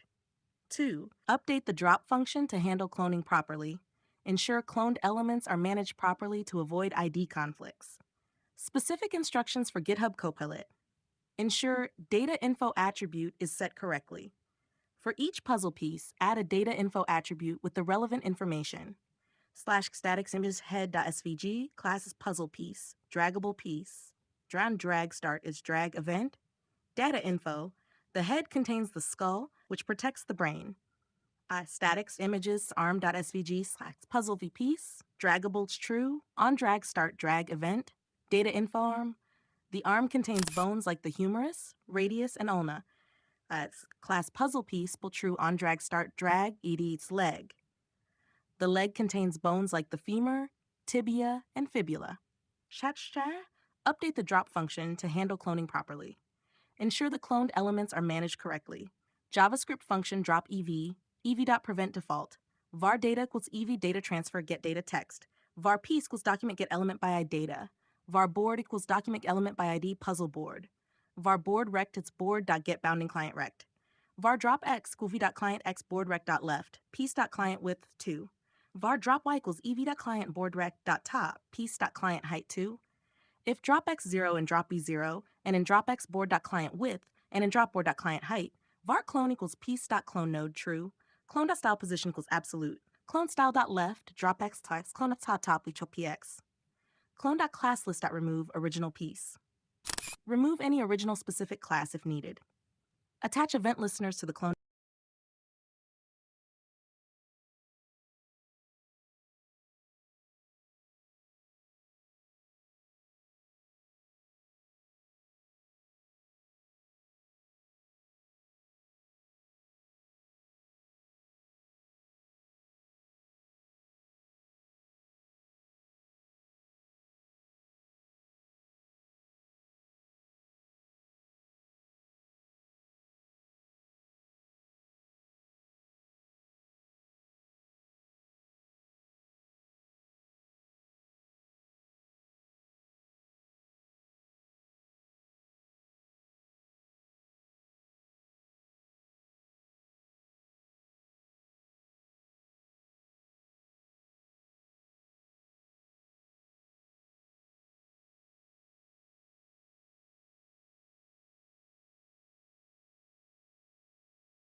It looks like there are a few key points to address. 1. Ensure only one part is added from the selection box. Once a part is placed on the puzzle board, it should be removed from the selection box. 2. Handle cloning and unique identifiers. Ensure clones are properly managed and do not interfere with further interactions. 3. Enhance mouse response. Ensure smooth and responsive dragging and dropping. Let's refine the instructions to GitHub Copilot to fix these issues. Instructions for GitHub Copilot 1. Ensure only one part is added from the selection box. After a piece is placed on the board, remove it from the selection box. 2. Handle cloning and unique identifiers. Assign unique IDs to cloned elements and handle them properly. 3. Enhance mouse response. Improve the visual feedback and responsiveness of the dragging operation. Specific instructions for GitHub Copilot. Update the drop function to remove pieces from the selection box. 1. Update the drop function. Ensure that the original piece is removed from the selection box after it is cloned and placed on the board. 2. Assign unique identifiers to cloned elements. Generate unique IDs for each clone to avoid conflicts. 3. Improve visual feedback. Use CSS classes to improve visual feedback during the drag operation. Example code for GitHub Copilot. Updated drop function. JavaScript let clone counter equals 0. Counter to generate unique IDs for clones. Function allow drop EV to prevent default. Function drag EV. Eve.data transfer set data text EV.target ID. Eve.data transfer effect allowed equals move. Eve.target class list add dragging. Function drop EV. Eve.prevent default. Const data equals ev.data transfer.get data text. Const piece equals document.get element by ID data. If piece console.error draggable element not found, return. Const board equals document.get element by puzzles board. Const board rect equals board.get bounding client rect. Const drop x eve.client x board rect.left piece.client width 2. Const drop y equals eve.client y board rect.top piece.client height 2. If drop x 0 and then drop y 0 and drop x board.client width and drop y board.client height. Const clone equals piece.clone node true. Clone.id equals clone-clone counter plus. Slash assign a unique ID to each clone. Clone.style.position is absolute. Clone.style.left equals drop x px. Clone.style top equals drop by px. Clone.classlist remove dragging. Clone.classlist add placed. Clone.add event listener drag start drag. Clone.add event listener.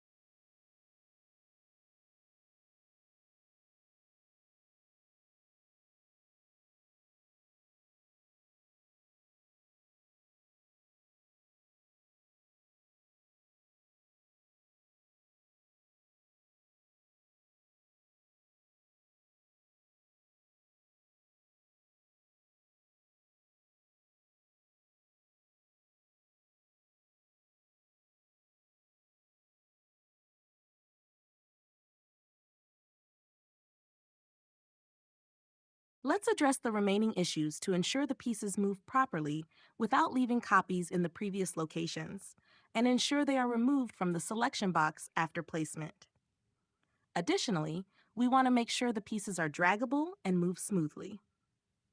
Instructions for GitHub Copilot 1. Ensure smooth drag and drop without leaving copies.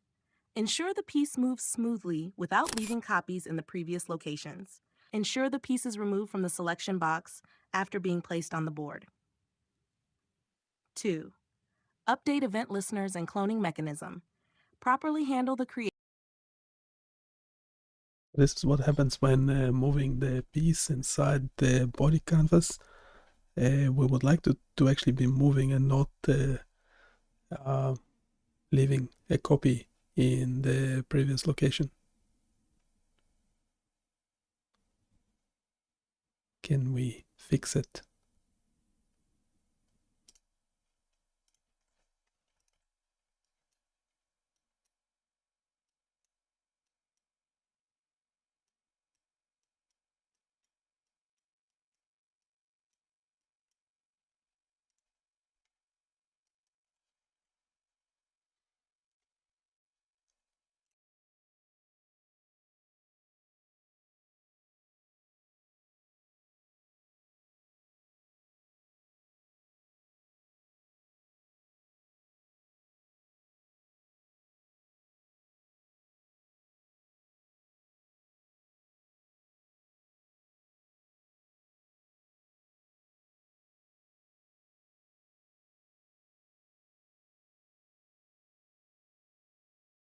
To address the issue of pieces leaving copies when moved, we need to modify the drop function to handle moving pieces correctly without creating unnecessary clones.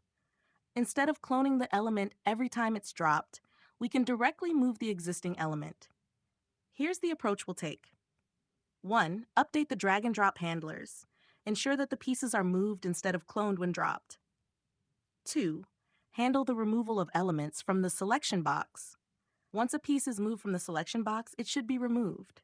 Updated drop function to move elements. We'll update the drop function to directly move the piece rather than cloning it each time it's dropped. JavaScript function allow drop ev e.prevent default.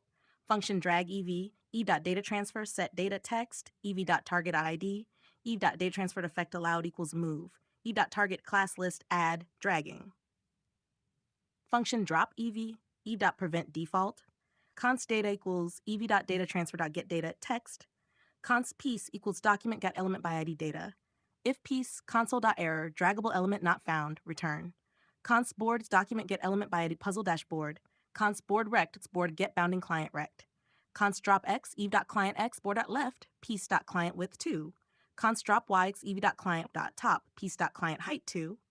If drop x 0 and in drop y 0 and drop x board.client width and drop y board.client height, slash move the piece instead of cloning piece.style.position equals absolute, piece.style.left equals drop x px, piece.style.top equals drop px, piece.classlist.remove dragging, piece.classlist.add placed. Ensure the piece is added to the board if not already present. If piece.parent element id equals puzzle board, board.append child piece, piece.remove attribute id. Remove the ID attribute to avoid duplicates. Else, alert, place the piece within the body outline. Piece.classlist.remove dragging. Function show info eve. Const infobox equals document.getElementByInfobox. Infobox.style equals block. Infobox.style left eve.client xpx. Infobox.style.top eve with px. Infobox inner html eve try to set.info. Function hide info. Const infobox document.getElementByInfobox. Infobox.style display equals none. Attach event listeners to each puzzle piece for drag and hover interactions document.querySelectorAll.puzzle-piece. For each. Piece.addEvent listener mouse over, show info. Piece.addEvent listener mouse out, hide info. Piece.addEvent listener drag start, drag. Explanation of changes. To ensure that pieces can be moved to a new location after being placed, without leaving copies behind in their previous location or the selection box, we need to make sure the event listeners and functions handle these actions correctly. Below is the refined code that addresses these issues. Key improvements. 1. Ensure proper drag and drop functionality. Pieces should be moved, not cloned, to avoid duplicates. Pieces should be removable from the selection box once placed on the board. Pieces should be able to be moved again after being placed. 2. Ensure event listeners are properly attached. Event listeners should remain attached to pieces even after they are moved. Updated code. JavaScript let clone counter equals 0. Counter to generate unique IDs for clones. Function allow drop ev. Eve.prevent default. Function drag ev. Eve.datatransfer.setData text. Ev.target.id. Eve.datatransfer.effect allowed equals move. Eve.target.classlist add dragging. Eve.prevent default. Const data equals Eve data transfer get data text. Const piece equals document get element by data. If piece, console.error draggable element not found, return. Const board equals document get element puzzle dashboard. Const board rect equals board get bounding client rect. Const drop x equals eve.client x board rect.left piece.client width /2. Const drop y.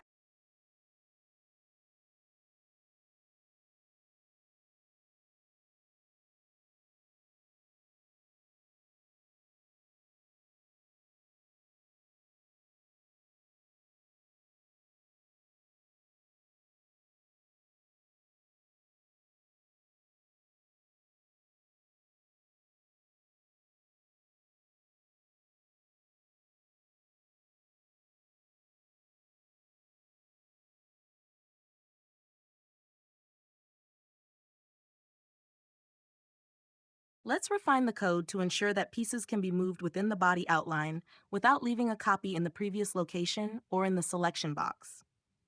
Additionally, ensure that pieces can be moved to a new location after being placed. Key points. Move pieces instead of cloning. Ensure the piece is moved, not cloned, to avoid duplicates. 2. Remove pieces from selection box. Ensure the piece is removed from the selection box after being placed. 3. Repositioning pieces. Ensure the pieces can be repositioned within the board. Updated code Java clone counter equals 0 / counter to generate. Summary of the Tiny Doctor application. Overview. Tiny Doctor is an educational web game designed to teach users about human anatomy through an interactive and engaging drag-and-drop interface. The primary objective of the game is to place different body parts in their correct locations on a body outline, helping users learn about the bones and their functions. The game offers a hands-on learning experience that combines visual and interactive elements, making it suitable for users of all ages who are interested in learning about the human body. How it can be used.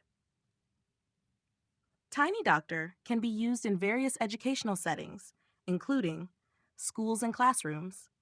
Teachers can use the game as a part of their science curriculum to teach students about human anatomy in a fun and interactive way. Medical training. Medical students and trainees can use the game to reinforce their knowledge of human anatomy. Home education. Parents can use the game to educate their children about the human body, making learning a collaborative activity. Public education. Museums, science centers, and educational websites can incorporate Tiny Doctor as an interactive exhibit or online tool to engage visitors and educate them about human anatomy. Problems faced and resolutions. 1. Drag and drop functionality issues. Problem: pieces were leaving copies in their previous locations when moved. Resolution: we modified the drop function to move pieces directly instead of cloning them. This ensured that only one instance of each piece existed and could be moved without leaving a copy behind. 2. Hover effect not working. Problem: the hover effect was not displaying the correct information about the bones in each body part. Resolution: we ensured that the data info attribute was properly set for each puzzle piece and updated the event listeners to correctly display and hide the information box when hovering over pieces. 3. Handling multiple instances of body parts. Problem: the application was initially designed to handle only one instance of each body part, limiting the user experience. Resolution: we allowed multiple instances of body parts by generating unique identifiers for each cloned element and ensuring that event listeners were correctly attached to each instance. 4. Smooth drag and drop experience. Problem: users reported issues with the responsiveness and smoothness of the drag and drop interactions. Resolution: we refined the event listeners and CSS classes to provide better visual feedback and ensure smooth dragging and dropping of elements. General overview and bigger picture. The Tiny Doctor application aims to provide an accessible and engaging way for users to learn about human anatomy. By leveraging interactive elements, the game makes learning about the human body a fun and memorable experience. The application highlights the importance of educational technology in enhancing learning outcomes and making complex subjects more approachable for a broader audience. Relevance to biomedical.com. Biomedical.com is a platform dedicated to creating innovative and educational biomedical applications. The Tiny Doctor game aligns with the mission of biomedical.com by offering a biomedical web application that is highly interactive and educational. The current content on biomedical.com includes a range of biomedical simulations and strategy games designed to educate the general public about various biomedical concepts. The development of Tiny Doctor showcases the potential of combining gamification with educational content to create effective learning tools. By incorporating interactive elements, detailed visual representations, and engaging gameplay, biomedical.com aims to make biomedical education more accessible and enjoyable for everyone. In summary, the Tiny Doctor application serves as a valuable addition to the educational tools available on biomedical.com, providing users with an interactive and engaging way to learn about human anatomy. The game addresses several challenges in educational technology and demonstrates the effectiveness of gamification in enhancing learning experiences.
Integration and future enhancements. Integration with biomedical.com. Tiny Doctor can be seamlessly integrated into the existing suite of educational tools on biomedical.com, providing a unified platform for biomedical education. The integration would offer users a cohesive learning experience where they can explore various biomedical topics through interactive games and simulations. Additionally, integrating with biomedical.com allows for cross-promotion of other educational resources, enhancing user engagement and retention. Future enhancements. To further improve Tiny Doctor and its educational impact, several enhancements can be considered. 1. Expanded content. Additional body parts. Introduce more detailed body parts, including internal organs, to provide a comprehensive understanding of human anatomy. Systems and functions. Include different bodily systems, e.g., cardiovascular, respiratory, nervous systems, and explain their functions. 2. Gamification elements. Levels and challenges. Add multiple levels with increasing complexity and specific challenges to keep users engaged and motivated. Achievements and rewards. Implement a system of achievements and rewards to encourage continued learning and progress. 3. Interactive learning modules. Quizzes and assessments. Integrate quizzes and assessments to test users' knowledge and reinforce learning. 3D models and animations. Use 3D models and animations to provide a more immersive learning experience. 4. User feedback and analytics. Feedback mechanism. Implement a feedback system where users can share their experiences and suggest improvements. Analytics. Use analytics to track user engagement and performance, helping to refine and improve the game based on data-driven insights. 5. Accessibility features. Multilingual support. Offer the game in multiple languages to reach a broader audience. Accessibility options. Ensure the game is accessible to users with disabilities by incorporating features like screen reader support and adjustable text sizes. Conclusion. Tiny Doctor is a prime example of how educational technology can transform learning experiences by making complex subjects like human anatomy accessible and engaging. By addressing initial challenges and continuously improving the game, we have created a robust tool that aligns with the mission of biomedical.com to provide innovative biomedical education. The application serves as a valuable resource for educators, students, and the general public, offering a hands-on, interactive way to learn about the human body.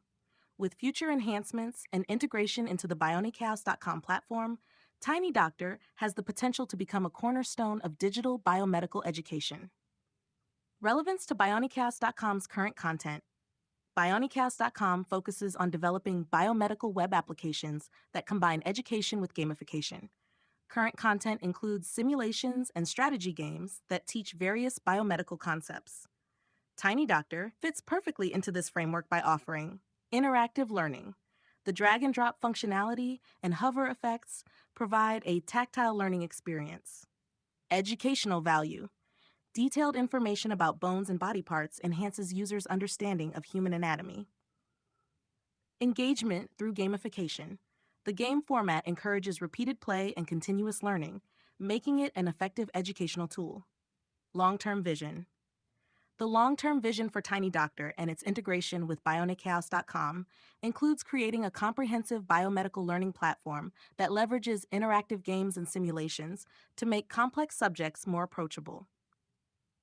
This vision involves collaborative learning, enabling multi-user interactions and collaborative challenges to foster teamwork and collective learning. Adaptive learning paths, personalizing the learning experience based on user performance and preferences, ensuring that each user can learn at their own pace and style. Integration with real-world data, incorporating real biomedical data to provide users with insights into current research and applications in the field. By continuously innovating and expanding its offerings, biomedical.com aims to lead the way in digital biomedical education, making learning an engaging, interactive, and impactful experience for users worldwide.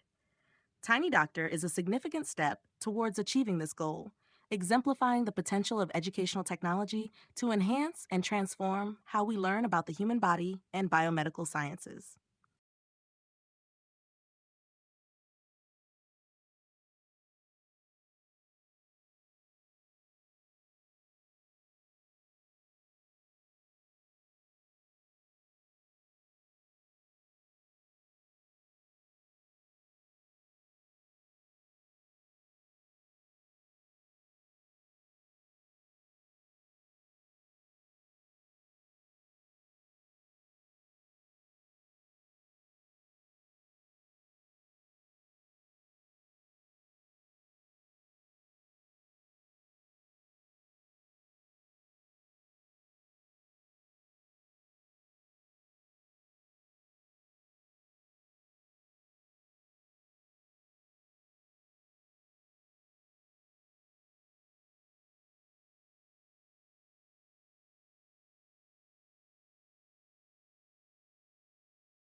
This Python script uses the SVG-write library to generate SVG images for a detailed body outline and individual body parts.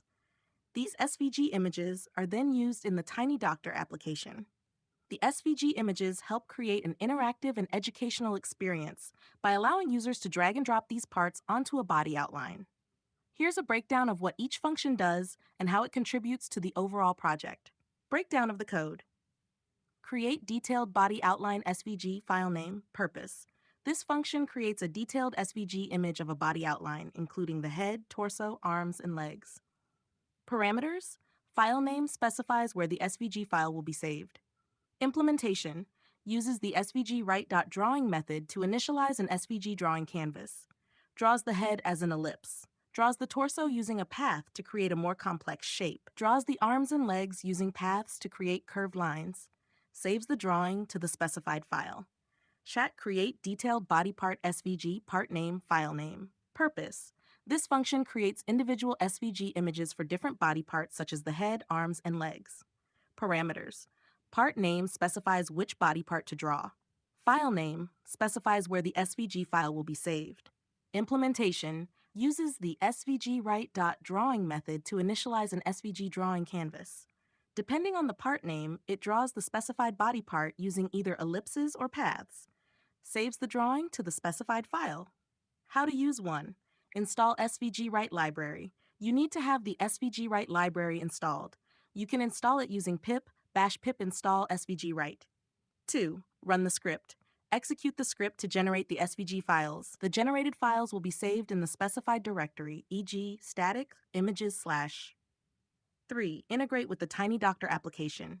Use these SVG files in the Tiny Doctor application's HTML as draggable elements. Ensure the paths to the SVG files are correctly set in your HTML. Challenges and resolutions. Challenges. 1. Interactivity issues. Users experienced issues with dragging and dropping elements. The SVG elements needed to be properly handled to maintain their draggable functionality after being placed on the board. 2. Element management.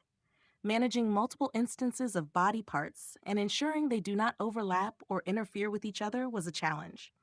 Ensuring the elements do not leave copies in the selection box after being moved. Resolutions. 1. Maintaining draggable functionality. Ensure draggable attributes and event listeners were properly managed and reattached after elements were moved. 2. Efficient cloning and event handling. Avoided cloning elements unnecessarily and handled elements directly to prevent duplicates and maintain smooth interactions. Bigger picture. Tiny Doctor application.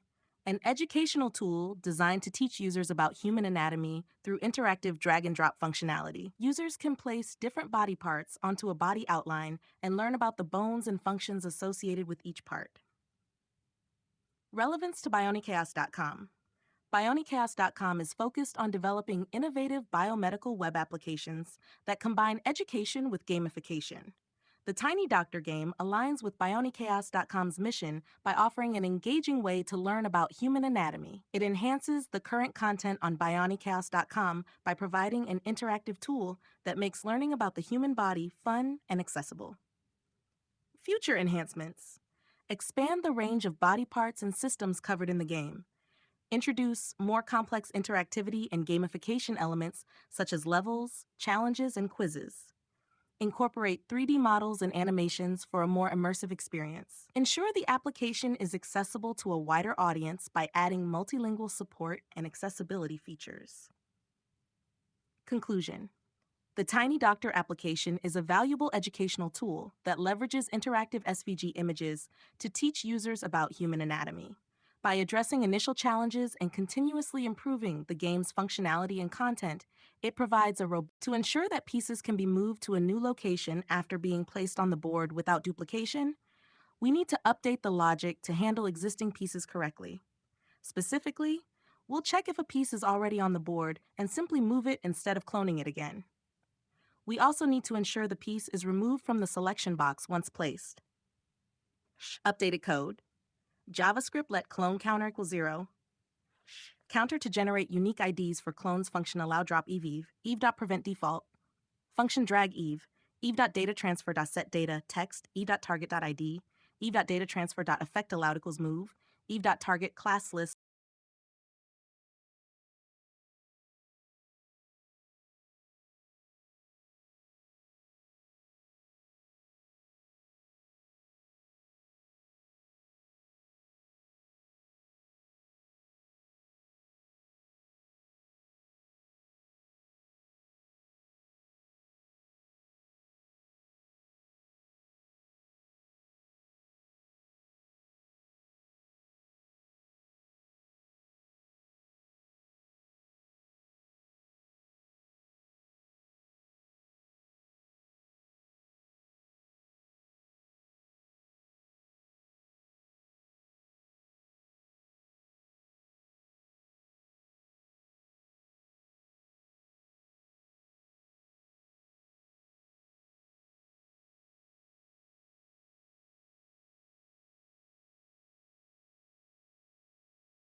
Great to hear that it's working well.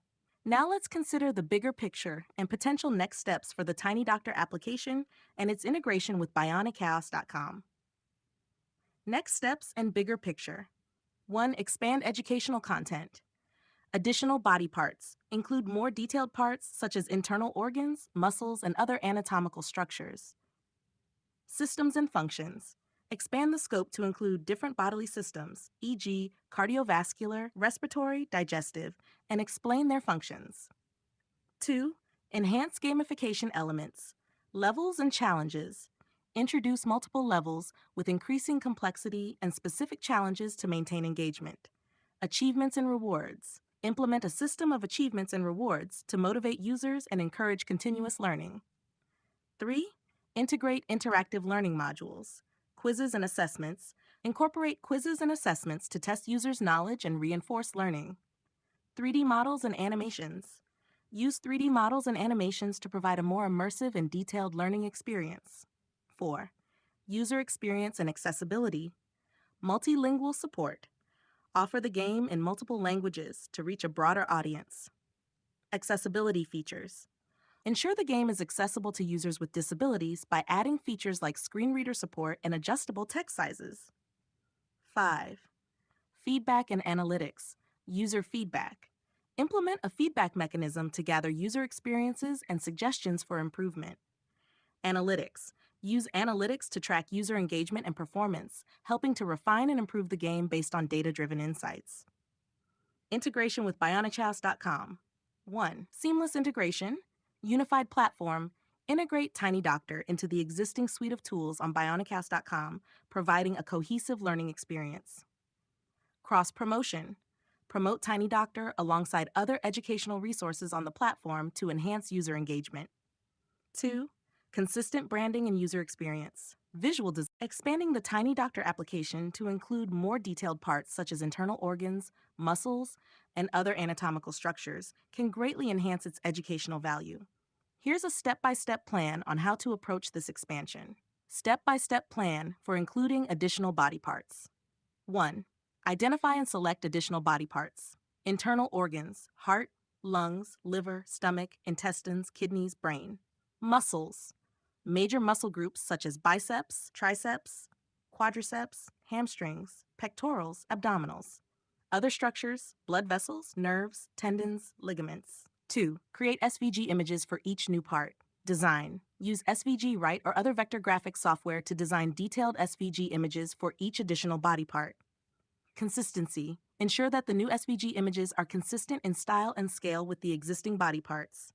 3. Update the Python script to generate new SVGs. Functions. Add new functions to the Python script for generating SVG images of the additional body parts.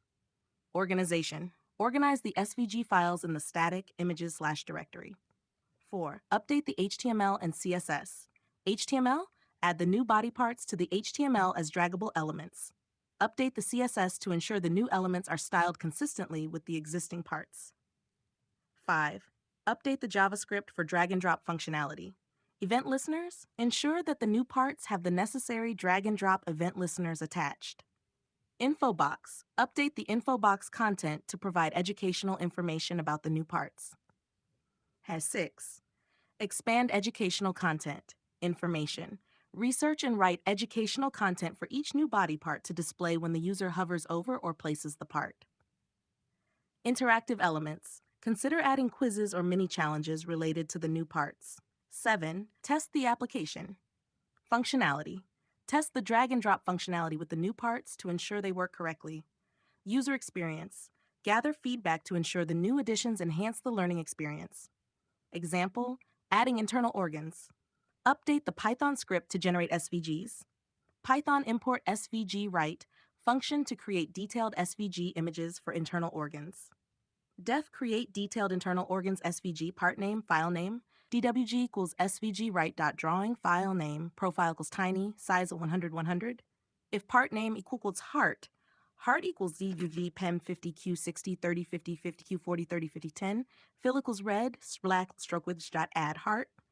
Elif part name equals lungs, lungs equals d.path, d equals M30 10 Q50 50 70 10 Q50 73 10, fill equals light pink, stroke was black, stroke with 3, dwg.add lungs. Elif part name equals liver, liver equals g.path, d equals M20 30 Q40 10 60 Q50 20 30, fill of brown, stroke was black, stroke was 3, d.add liver. Add more internal organs as needed, d.save. Create the detailed internal organs SVG images. Create detailed internal organs heart static/images heart.svg. Create detailed internal organs SVG lungs static images lungs.svg. Create detailed internal organs SVG liver static images liver.svg. Update the HTML. HTML div existing parts img start static images /vg class equal puzzle piece draggable true on drag start dragged idx head data info. The head contains the skull, which protects the brain. New internal organs minja /heart docile piece draggable true on drag start dry vent data inf heart. The heart pumps blood through the body. Static/images lungs.svg class puzzled piece draggable true on drag start equal drag event id equals lungs. The lungs take in oxygen and expel carbon dioxide. Optify images / puzzle piece draggable true on drug liver data equals a liver. The liver processes nutrients and detoxifies the body.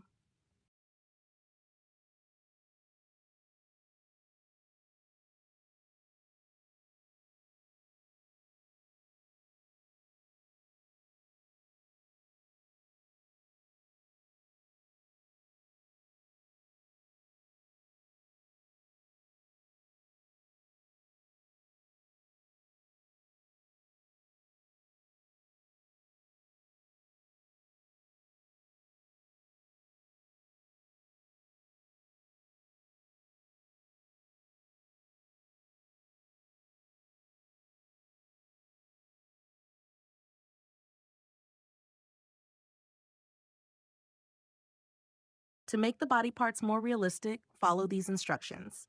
1. Research and reference. Use anatomical references. Study detailed anatomical charts and models to understand the accurate shapes, proportions, and colors of each body part. High-quality images. Use high-resolution images of real anatomical specimens or medical illustrations as references. 2. Design tools and techniques. Vector graphics software. Use tools like Adobe Illustrator, Inkscape, or CorelDRAW to create detailed and scalable vector images of body parts. Layering. Use multiple layers to add depth and dimension. For example, use separate layers for outlines, shading, and highlights. Gradients and shadows. Apply gradients and shadows to add realism and three-dimensionality to the illustrations. Textures. Incorporate subtle textures to simulate the natural appearance of skin, muscle, and organ surfaces. Chapter 3. Color and shading. Realistic colors. Use natural colors that accurately represent the appearance of each body part. For instance, muscles are typically reddish, while organs like the liver have a brownish hue. Shading techniques. Use techniques such as hatching, cross-hatching, and stippling to create realistic shading effects. Lighting. Consider the light source and how it affects the appearance of the body parts. Add highlights and shadows accordingly to create a sense of depth. 4. Detailing and accuracy. Proportions. Ensure that the proportions of the body parts are accurate relative to each other and to the overall body. Anatomical details. Include finer anatomical details such as veins, muscle striations, and surface landmarks. Consistency. Maintain a consistent level of detail across all body parts to ensure a cohesive and realistic look. 5. Feedback and iteration. Get feedback from medical professionals or anatomy experts to ensure anatomical accuracy. User testing. Conduct user testing with learners to gather feedback on the realism and clarity of the illustrations. Iterate. Refine and improve the illustrations based on feedback to enhance their realism and educational value. And 6. Integration and display. Resolution. Ensure that the final images are of high resolution to maintain clarity and detail when zoomed in. Responsive design. Make sure the images are optimized for various screen sizes and resolutions to provide a consistent experience across devices. Interactivity. Enhance the interactivity of the illustrations by adding features like zooming, panning, and clickable hotspots that provide additional information. By following these instructions, you can create more realistic and detailed illustrations of body parts that enhance the educational experience of the Tiny Doctor application. This will make the application not only more visually appealing, but also more effective as a learning tool.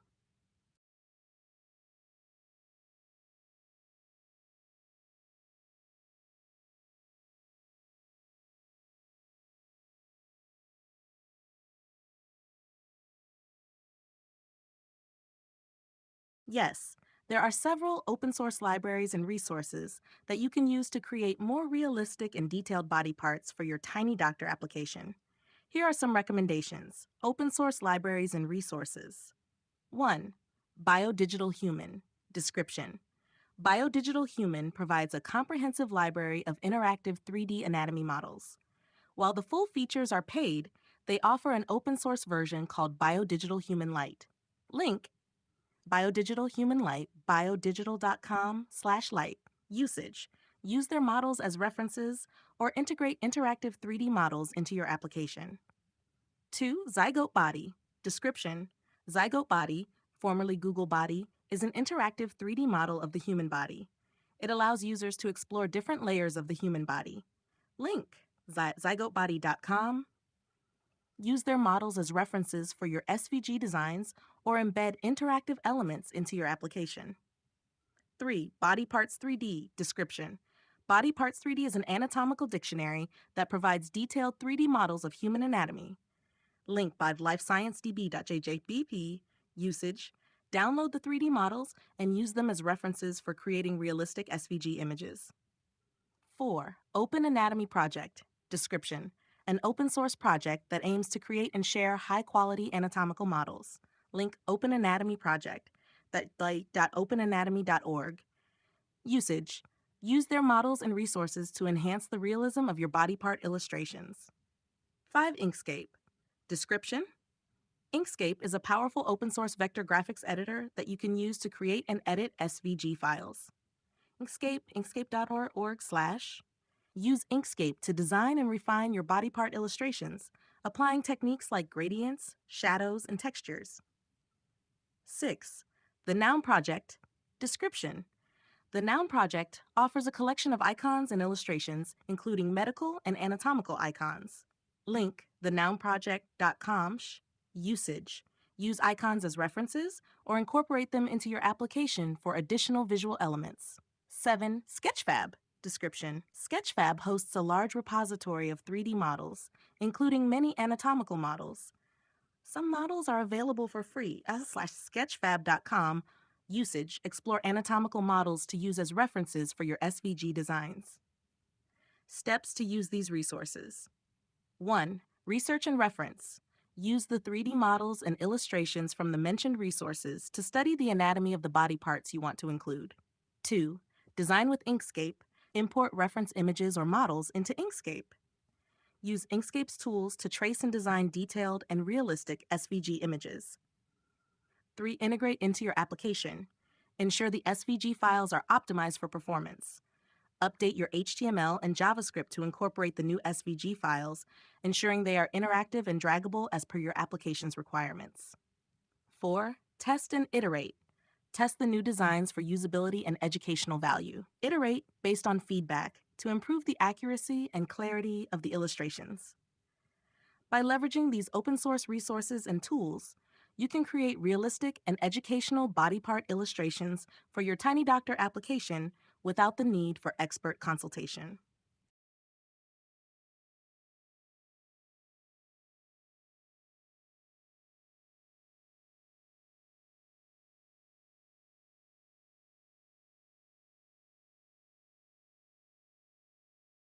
Improving the realism of body parts in Tiny Doctor. To enhance the realism of the body parts in Tiny Doctor, you can leverage various open source libraries and design tools. Here's how to proceed. 1. Research and reference. Anatomical references. Use anatomical charts, 3D models, and medical illustrations from resources like Biodigital Human Light, Zygote Body, Body Parts 3D, and the Open Anatomy Project. High-quality images. Gather high-resolution images of real anatomical specimens or illustrations to use as references. 2. Design tools and techniques. Inkscape. Use Inkscape or similar vector graphic software to design detailed and scalable SVG images. Website inkscape.slash. Layering. Use multiple layers for depth and dimension. For example, separate layers for outlines, shading, and highlights. Gradients and shadows. Apply gradients and shadows for a three-dimensional effect. Textures. Add subtle textures to simulate the natural appearance of skin, muscle, and organ surfaces. 3. SVG libraries. Open Anatomy Project. Utilize detailed anatomical models available from the Open Anatomy Project. Open Anatomy Project, www.openanatomy.org. Body parts. Use 3D models from Body Parts 3D as references for your SVG designs. Website, bodyparts.dd, jp3d slash. Biodigital Human Light. Integrate or reference interactive 3D anatomy models. Website, biodigital.com/4. Color and shading. Realistic colors. Use natural colors for each body part, e.g., muscles are reddish, organs like the liver are brownish. Shading techniques. Apply shading techniques like hatching, cross-hatching, and stippling for realism. Lighting. Consider light sources and add highlights and shadows accordingly. 5. Detailed SVG creation. Using Inkscape, you can create more realistic SVGs by following these steps. Import references. Import high-quality anatomical references into Inkscape. Draw outline. Use the pen or pencil tool to draw the detailed outline of the body part. Add layers. Create layers for the base color, shading, highlights, and textures. Apply gradients. Use the gradient tool to add depth and a three-dimensional look. Texture details. Add fine details and textures to mimic the natural appearance. 6. Integration and testing. Optimize SVG files. Ensure the SVG files are optimized for performance.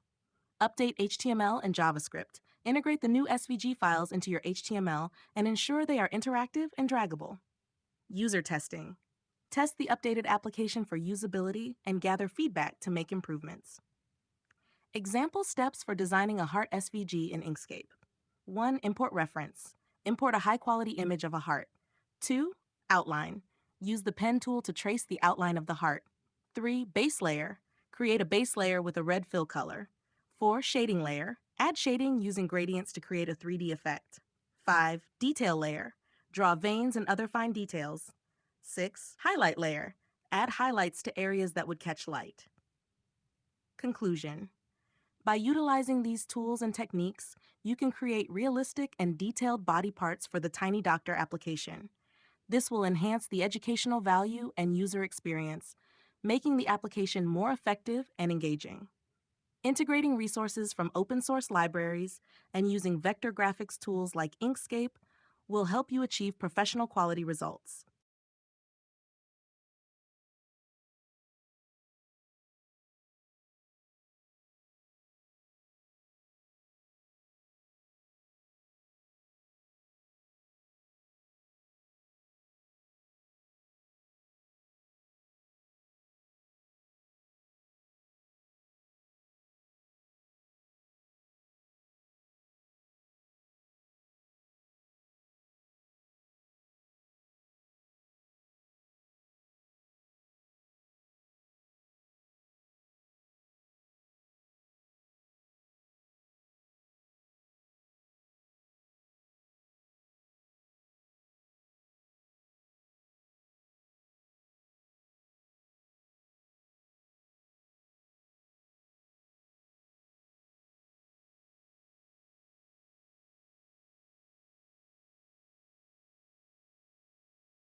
Generating a better model for the heart.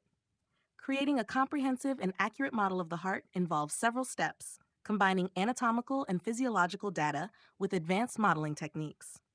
Here's a guide to building a robust heart model. 1. Data collection. Imaging techniques. Utilize high-resolution imaging techniques such as MRI, CT scans, and echocardiography to capture detailed anatomical structures of the heart. These provide spatial data and help in understanding the heart's geometry and function. Electrophysiological data. Collect data on the electrical activity of the heart using techniques like electrocardiograms, ECGs, and electrophysiology studies. Hemodynamic data. Gather data on blood flow and pressure using Doppler ultrasound, cardiac catheterization, and other invasive and non-invasive methods. 2. Anatomical modeling. 3D reconstruction. Use the imaging data to reconstruct a 3D anatomical model of the heart. Software like 3D Slicer or Mimics can be used to segment and reconstruct the heart's anatomy from imaging data. Tissue properties. Incorporate the mechanical properties of cardiac tissues. This includes understanding the elasticity, contractility, and anisotropy of myocardial tissues. HANA 3. Physiological modeling. Electrophysiological model. Implement models that simulate the electrical activity of the heart. The most widely used models are based on the Hodgkin-Huxley framework or its derivatives, such as the Luo-Rudy model. Hemodynamic model. Develop a model of blood flow through the heart chambers and vessels. Computational fluid dynamics (CFD) tools can simulate how blood moves through the heart, considering factors like flow velocity, pressure gradients, and turbulence. SATA 4. Integration and simulation.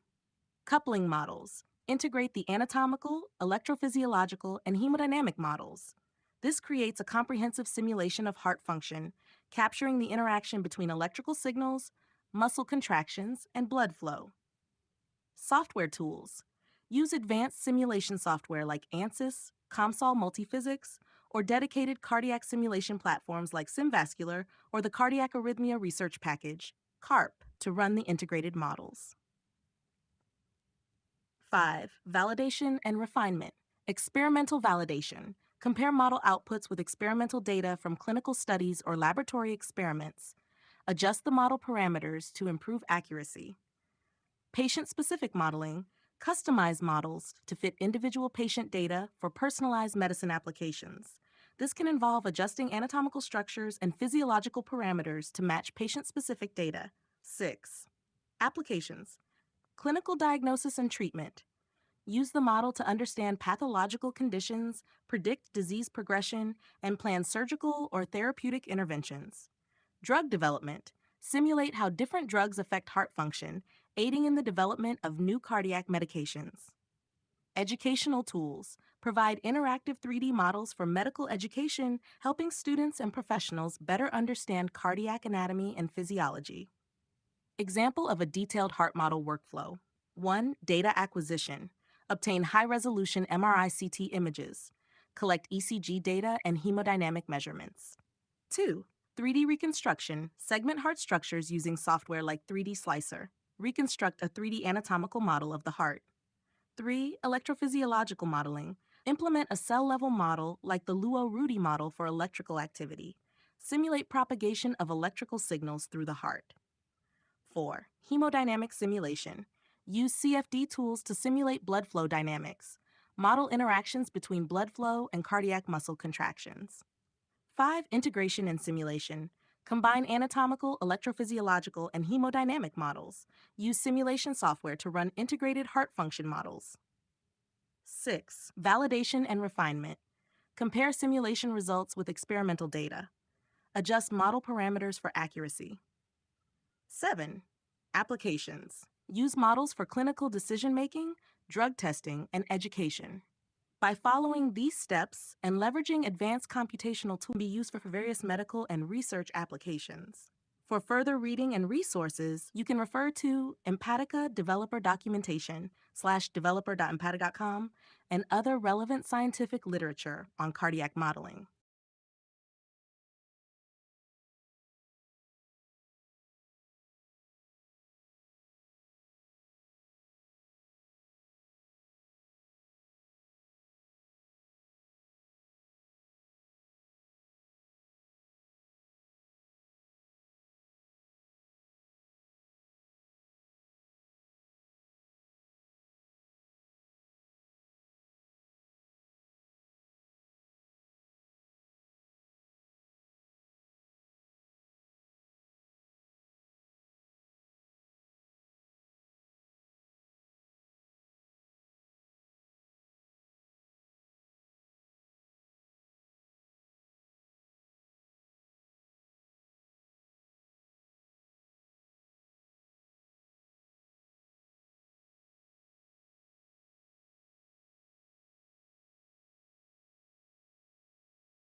To generate a more realistic and detailed model for the heart, you can follow these steps using a combination of reference materials and design tools.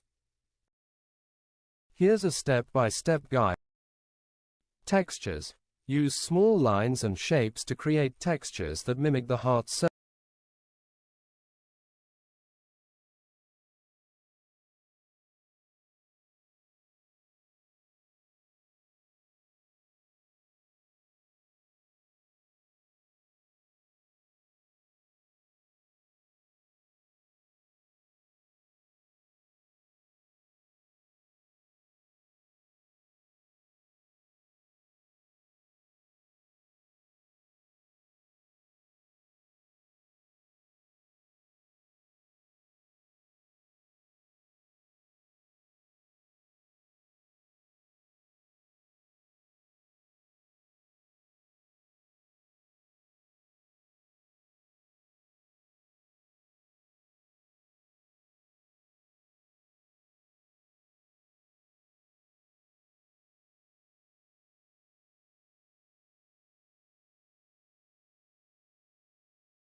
To generate a more realistic and detailed model for the heart, you can follow these steps using a combination of reference materials and design tools. Here's a step-by-step guide on how to create a detailed heart SVG using Inkscape, along with the necessary considerations for achieving a realistic look. Steps to create a realistic heart SVG. 1. Gather reference materials. Use high-quality images of real hearts, anatomical charts, or 3D models from resources like biomedical.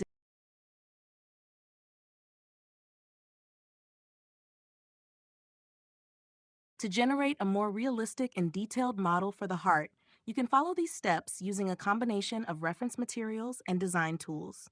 Here's a step-by-step guide on how to create a detailed heart SVG using Inkscape, along with the necessary considerations for achieving a realistic look.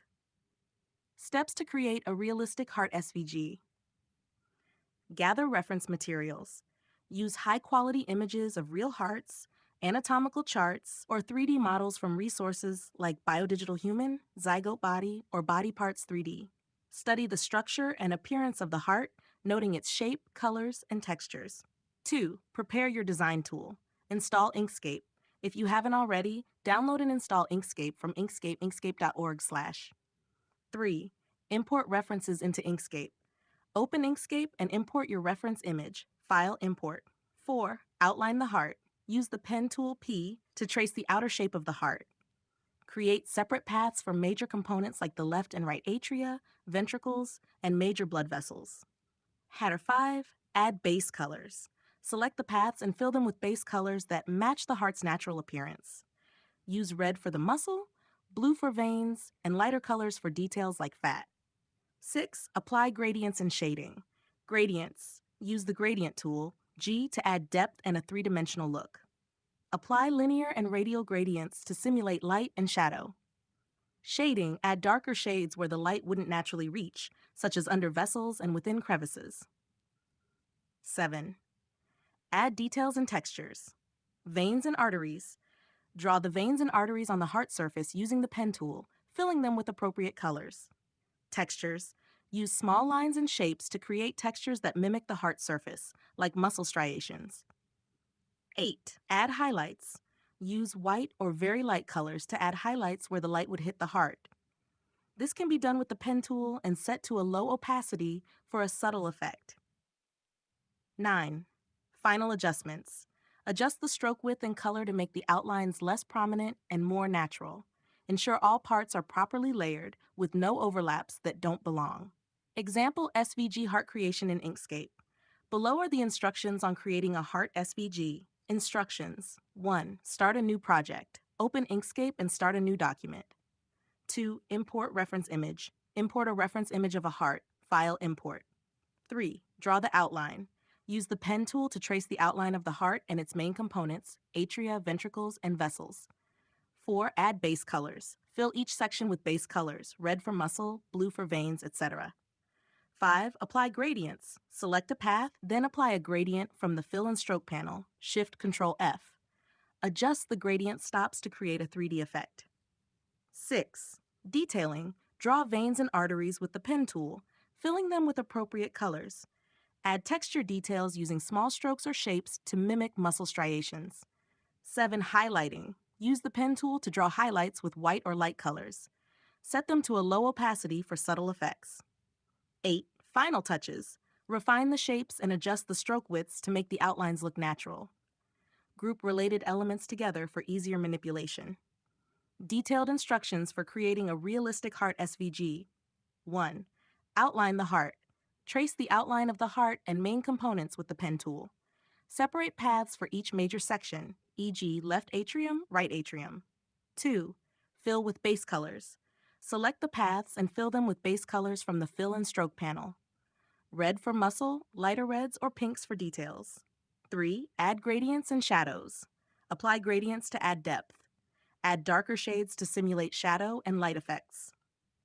4. Draw details. Use the pen tool to draw veins and arteries. Fill these paths with appropriate colors and adjust their opacity. 5. Texture and highlighting.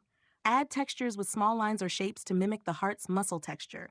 Use highlights to show where light hits the heart. 6. Final adjustments. Adjust stroke widths and ensure all paths are correctly layered. Visual example 1. Outline. Outline example. Upload.wikimedia.org, Wikipedia Commons 221 heart diagram, no text. 2. Base colors. Fill atria with light red. Fill ventricles with darker red. 3. Gradients and shadows. Apply radial gradients to the ventricles for a 3D look. 4. Details. Draw and color veins and arteries. 5. Textures. Add muscle striations using small strokes. By following these steps and using the provided instructions, you can create a more realistic and detailed SVG model of the heart for the Tiny Doctor application. This will enhance the educational value and visual appeal of the game. Yes, you can create a detailed SVG of a heart fully in Python using the SVG Write library. Here's how you can do it step by step. Step-by-step guide to create a detailed heart SVG in Python. 1. Install SVG Write. First, ensure you have the SVG Write library installed. You can install it via pip pip install SVG Write. 2. Create the heart SVG. Below is a detailed Python script using SVG Write to create a realistic heart SVG. This example includes layers for base colors, gradients, and some basic details. Python import SVG Write from SVG Write import RGB. Create the SVG drawing. DWG svgwrite.drawing heart.sv profile equals tiny, size of 200. Define colors. Muscle color, it's RGB 55000. Red vein color, it's RGB 0255. Blue artery color equals RGB 55 192 213. Pink. Add the base shape of the heart, dwg.add wg.path, d equals m100, 20 q140 40 120 80 q160 100 140 100 180 60 140 q40 100 180 80 q60 40 120. Fill equals muscle color, stroke equals black 2. Add veins using blue color. dwg.add wg.path, d equals 120 q90 60 70 80. Fill equals none, stroke equal vein color, stroke width 2. dwg.add dwg.path, d equal 100 q1 and 10 60 1/3 80. Fill equals none. Stroke vein color. Add arteries using pink color. WG.add add M140 Q120 120 100 stroke artery color stroke width to 2. WG.add path deets M60 140 Q80 120 100 fill none stroke what's artery color stroke width to 2. Add shading darker red. DWG.add.path d equals M100 140 140 100 180 fill equals RGB 200 00 cent stroke with none opacity 0.5. DWG.add d equals M100 100 Q60 400 180 fill its RGB 200 1 stroke weight 0.5. Add highlights lighter red. DWG.add d equals M100 30 Q120 50 100 70 fill its RGB 255 102 102 cent stroke equals none opacity equals 0.5. DWG.add WG path D M1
The SVG created in the example provided is a simplified representation of a heart, but it lacks the detailed anatomical accuracy and realism that we aimed for.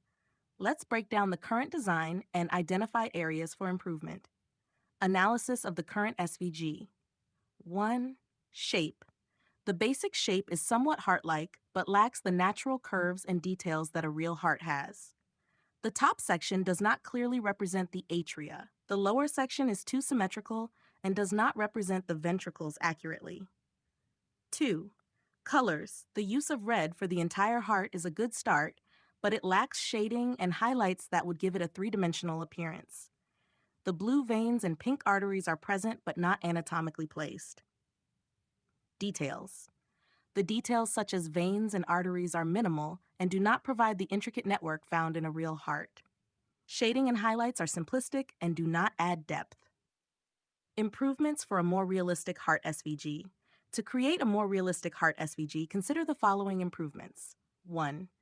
Refine the shape. Use more accurate anatomical references to draw the heart's shape, including the left and right atria, ventricles, and major blood vessels. 2. Add detailed layers. Add separate layers for the myocardium, heart muscle, endocardium, and epicardium. Include the coronary arteries and veins with accurate placement and detail. 3. Enhance colors and shading. Use gradients and multiple shades of red to add depth to the heart muscle. Apply shading to create a three-dimensional effect. Add highlights to simulate light reflection. 4. Incorporate anatomical details. Draw the aorta, pulmonary artery, and veins with accurate shapes and connections. Include the atrioventricular and semilunar valves. 5. Use realistic proportions. Ensure the proportions of the heart parts are accurate relative to each other. Example updated Python code. Here is an updated version of the Python code that aims to address the above improvements. Python import SVG write from SVG write import RGB. Create the SVG drawing. DWG equals SVG write.drawing detailed heart.svg size equals 200 200. Tag define colors. Muscle color equals RGB 25500. Tatter red vein color RG00 255. Blue artery color RG 255 193. Pink shadow color equals RGB 200 00. Darker red for shading. Highlight color equals RGB 255 102 102. Lighter red for highlights. Add the base shape of the heart with more accurate anatomical details. DWG.add, DWG.path, D equals M100, 40, 20, 50, 1/3, 8, 80, 100, 110, C70, 80, 80, 50, 130. Filicle's muscle color stroke was black, stroke width 2. DWG.add, DWG.path, DM100, 110, C130, 80, 120, 100, 180, C60, 120, 70, 100, 110. Filicle's muscle color stroke was black, stroke width equals 2. Add veins using blue color with more accurate placement. DWG.add, DWG.path, D equals M130, C90, 50, 85, 60, 80, pos 70. Fill equals none, stroke was vein color, stroke width 2. DW.add, DW.path, D equals M130, C110, 50, 115, 60, 120.70, fill equals none, stroke equals vein color, stroke width equals 2. Add arteries using pink color with more accurate placement. DWJ.add.path DM100, 110, C120, 120, 40, 130, 160. Strokes artery color, stroke width 2. DWJ.add, DWJ.path DM100, 110.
Nonlinear features refer to aspects of a dataset that cannot be captured by a simple linear relationship between the input variables and the target variable.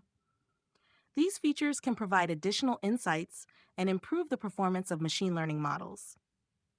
Here's an overview of how to create and use nonlinear features. Types of nonlinear features. 1. Polynomial features, transforming features by raising them to a power. Example, nonlinear features refer to characteristics or transformations of data that capture relationships which cannot be explained by a straight line. They are essential in many machine learning and data analysis tasks because real-world data often exhibits complex, nonlinear patterns. Here's a more general explanation of nonlinear features. Understanding nonlinear features. 1. Definition. Nonlinear features are derived.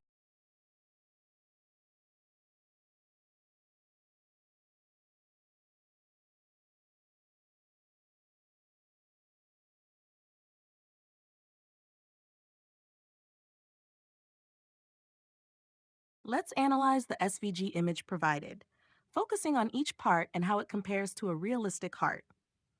Analysis of the current SVG image. 1. Overall shape. Description. The image consists of two main red sections stacked vertically, with a small top section, a middle section, and a larger bottom section. Comparison to real heart. The real heart has a more complex and rounded shape. The current shape is too simplified and does not represent the intricate structure of the heart's chambers and vessels. 2. Red sections. Top section, shape, an elongated, pointed shape. Interpretation. This could be intended to represent the atria, but it's too simplistic and lacks the necessary detail. Improvement. The atria should be smaller and more rounded, with a clear separation from the ventricles below. Bottom section. Shape a wider, somewhat triangular shape. Interpretation. This appears to represent the ventricles. Improvement. The ventricles should have a more curved and bulbous shape with a clear separation from the atria above. 3 blue lines. Shape, 2 curved blue lines. Interpretation. These might be intended to represent veins. Comparison to real heart. Veins are usually depicted as branching structures leading into the atria. Improvement. Veins should have a more intricate branching pattern and connect to the atria. 4. Pink lines. Shape, 2 arched pink lines crossing over the red sections. Interpretation. These might be intended to represent arteries. Comparison to real heart. Arteries, like the aorta, should be more centralized and connect to the ventricles. Improvement.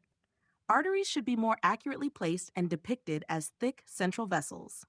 Detailed improvement steps to create a more realistic and anatomically accurate heart SVG. Let's follow these steps. 1.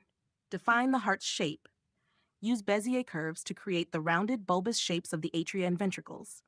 Ensure clear separation between the atria, upper chambers, and ventricles, lower chambers. 2. Add major blood vessels. Draw the aorta and pulmonary arteries connected to the ventricles. Add the superior and inferior vena cava connected to the right atrium. 3. Incorporate anatomical details. Include the coronary arteries and veins on the surface of the heart. Add the heart's septum separating the left and right sides. 4. Apply colors and shading. Use gradients for a 3-dimensional effect. Add shading and highlights to simulate light and depth. Example improved Python code. Python import SVG write from SVG write import RGB. Create the SVG drawing. DWG equals SVG write.drawing, detailed heart.svg, profiles tiny, size 200, 200. Define colors. Muscle color equals RGB 25500. Red vein color equals RGB 0255. Blue artery color equals RGB 255, 192, 2 and 3. Pink shadow color equals RGB 200, 0. Darker red for shading. Highlight color equals RGB 255, 102, 102. Lighter red for highlights. Add the base shape of the heart with more accurate anatomical details. Left atrium and ventricle.add dwg.path d equals m100, 60, c80, 40, 60, 70, 100, 1 and 10. Fill equals muscle color. Stroke equals black. Stroke width 2. Right atrium and ventricle d.add dwg.path d equals m100, 60, c120, 40, 140, 70, 110. Fill equals muscle color. Stroke equals black. Stroke width 2. Add the aorta and pulmonary artery using pink color. dwg.add path d equals m100, 60, c95, 20, 105, 20, 160. Fill its arteries color. dw.add d equals m160, c90, 20, 110, 25, 160. Fill its artery color. Add veins using blue color. Nonlinear features are particularly useful in the context of epilepsy for analyzing and predicting seizure activity from EEG, electroencephalogram data. Here are some specific nonlinear features and techniques used in epilepsy research. Nonlinear features in epilepsy. 1. Fractal dimension measures the complexity of EEG signals. Higher fractal dimensions may indicate more complex brain activity patterns associated with seizures. 2. Lyapunov exponents quantifies the rate of separation of infinitesimally close trajectories. Positive Lyapunov exponents indicate chaotic behavior, which can be related to seizure onset. 3. Approximate entropy and sample entropy, SAMP1, measures the regularity and predictability of time series data. Lower entropy values may indicate more predictable and regular patterns associated with pre-seizure states. 4. Hurst exponent indicates the long-term memory of a time series. Values can help differentiate between normal and epileptic states. 5. Correlation dimension estimates the dimensionality of the space occupied by the EEG signal. Changes in correlation dimension can be indicative of epileptic activity. 6. Nonlinear cross-prediction measures the predictability of one EEG channel based on another. Changes in cross-prediction accuracy can signal the onset of a seizure. 7. Phase space reconstruction visualizes the state of the brain's dynamical system. Analysis of trajectories in the reconstructed phase space can identify patterns leading to seizures. 8. Recurrence quantification analysis, RK, analyzes the number and duration of recurrences of a dynamical system. Recurrence plots can help in identifying pre-seizure patterns. Techniques to extract nonlinear features. 1. Wavelet transform decomposes EEG signals into different frequency components, useful for capturing both time and frequency information. 2. Empirical mode decomposition, EMD, breaks down signals into intrinsic mode functions, IMFs, can be used to analyze non-stationary and nonlinear data like EEG. 3. Hilbert-Huang transform, HHT, combines EMD and Hilbert transform to analyze the instantaneous frequency, effective for nonlinear and non-stationary signal analysis. 4. Time frequency representation provides a detailed view of how the frequency content of EEG signals changes over time, useful for identifying changes in brain activity leading up to a seizure. Applications in epilepsy. 1. Seizure prediction. Nonlinear features can be used to develop algorithms that predict seizures before they occur, providing valuable time for intervention. 2. Seizure detection, enhancing the accuracy of detecting seizures in real time using EEG data. 3. Characterization of epileptic states, differentiating between various states of brain activity, such as normal, pre-ictal, before seizure, ictal during seizure, and post-ictal, after seizure. Example workflow 1. Data collection. Acquire EEG data from epilepsy patients. 2. Pre-processing. Filter and clean the data to remove noise and artifacts.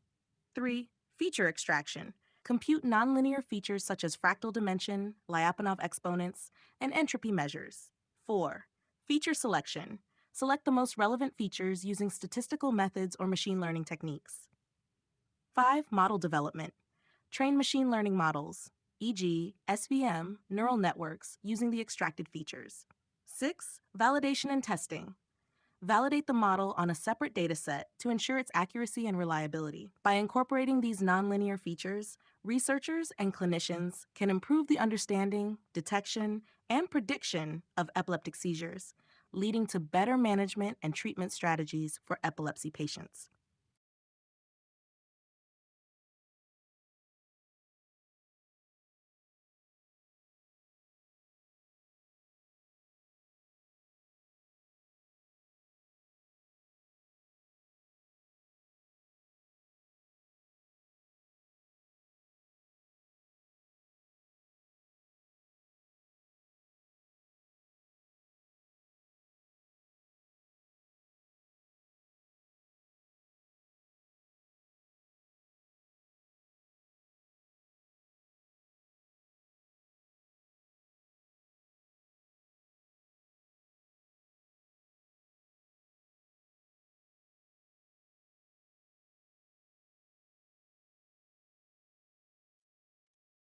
So just to do a quick summary of what we did today, try this It sounds silly. It's not silly, sorry. It's for, yes, it's for kids eventually.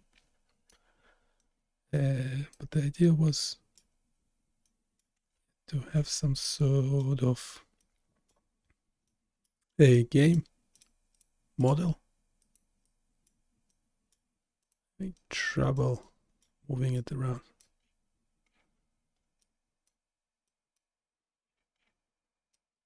Yeah, and that's not the mouth. That's should then indicate the lungs. Yes, they can be improved a bit. Anyway, we already have it on the page. We'll keep updating it. So it's a work in progress. Well, everything is. We have some other things that we released already on the page as well.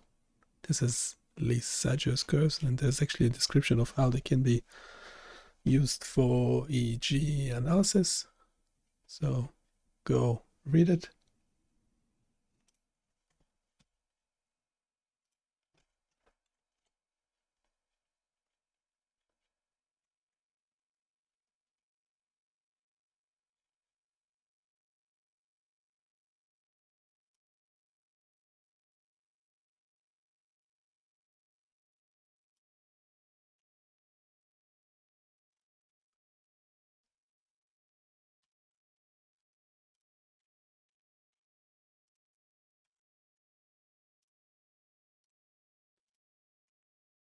And what else we've got? Tiny Doctor knowledge graph. Yeah, this will need a lot more work as well. Yeah, especially when the page is loading the first time.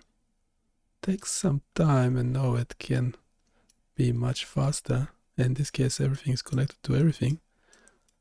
So there are no meaningful connections. You can try different text, but we'll probably have to improve the model itself. What else we got? We got this power visualization. This one actually, so the tool is not doing much. It's just changing colors like that, but then we actually have the code there, the Python script. It's using an M&E library, and also the data is coming from an M&E repository as well. And we're publishing both Python code and JavaScript for replicating a graph like that, which has the different power bands, intensity, which in this case it's too small. It can be normalized to something larger.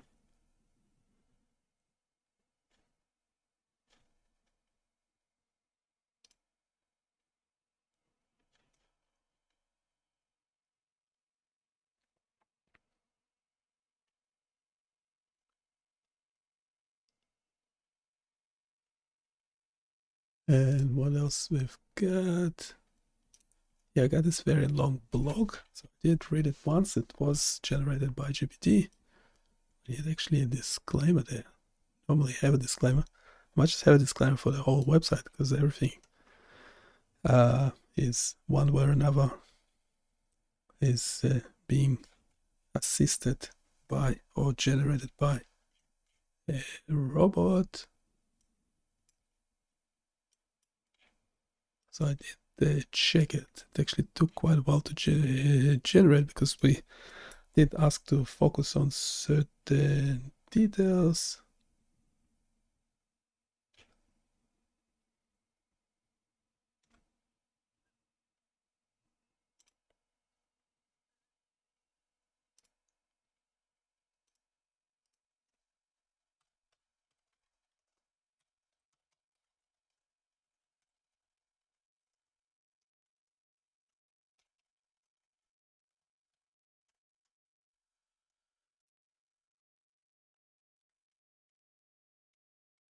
And this is on unlocking, extracting features from EEG data. It's talking about the time domain features. We have statistical parameters. Someone just mentioned. No, it wasn't href. Yeah, I haven't actually used any of those in the past myself, but we will be happy to dive into that. Should probably add a section on non-linear. Do we have something?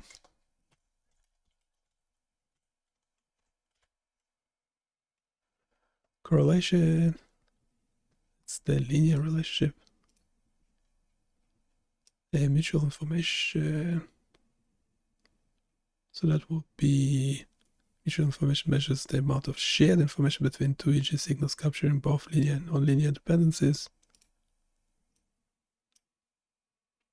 So I have to check this one out as well.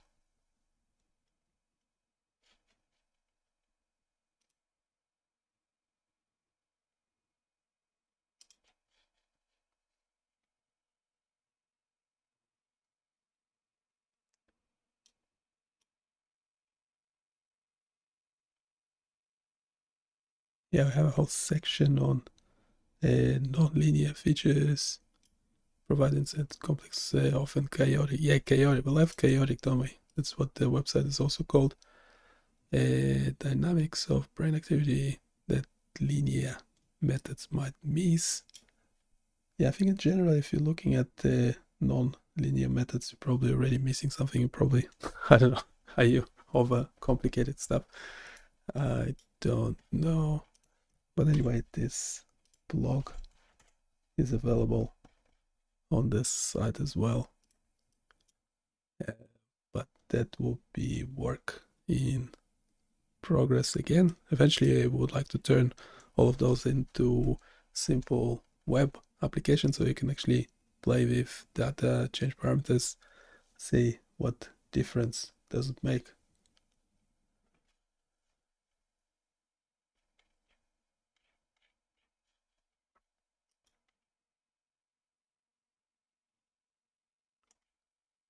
Why those are not highlighted as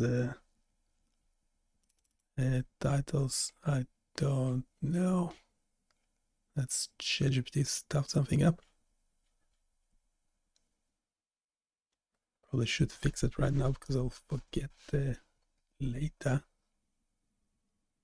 It definitely knows way more than I do about stuff.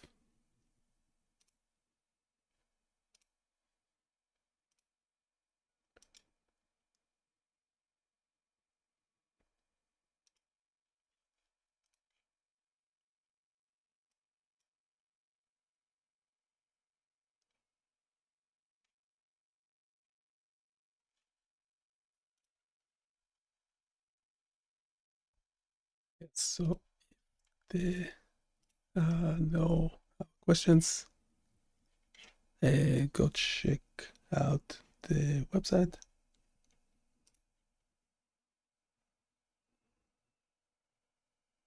And I'll see you next time.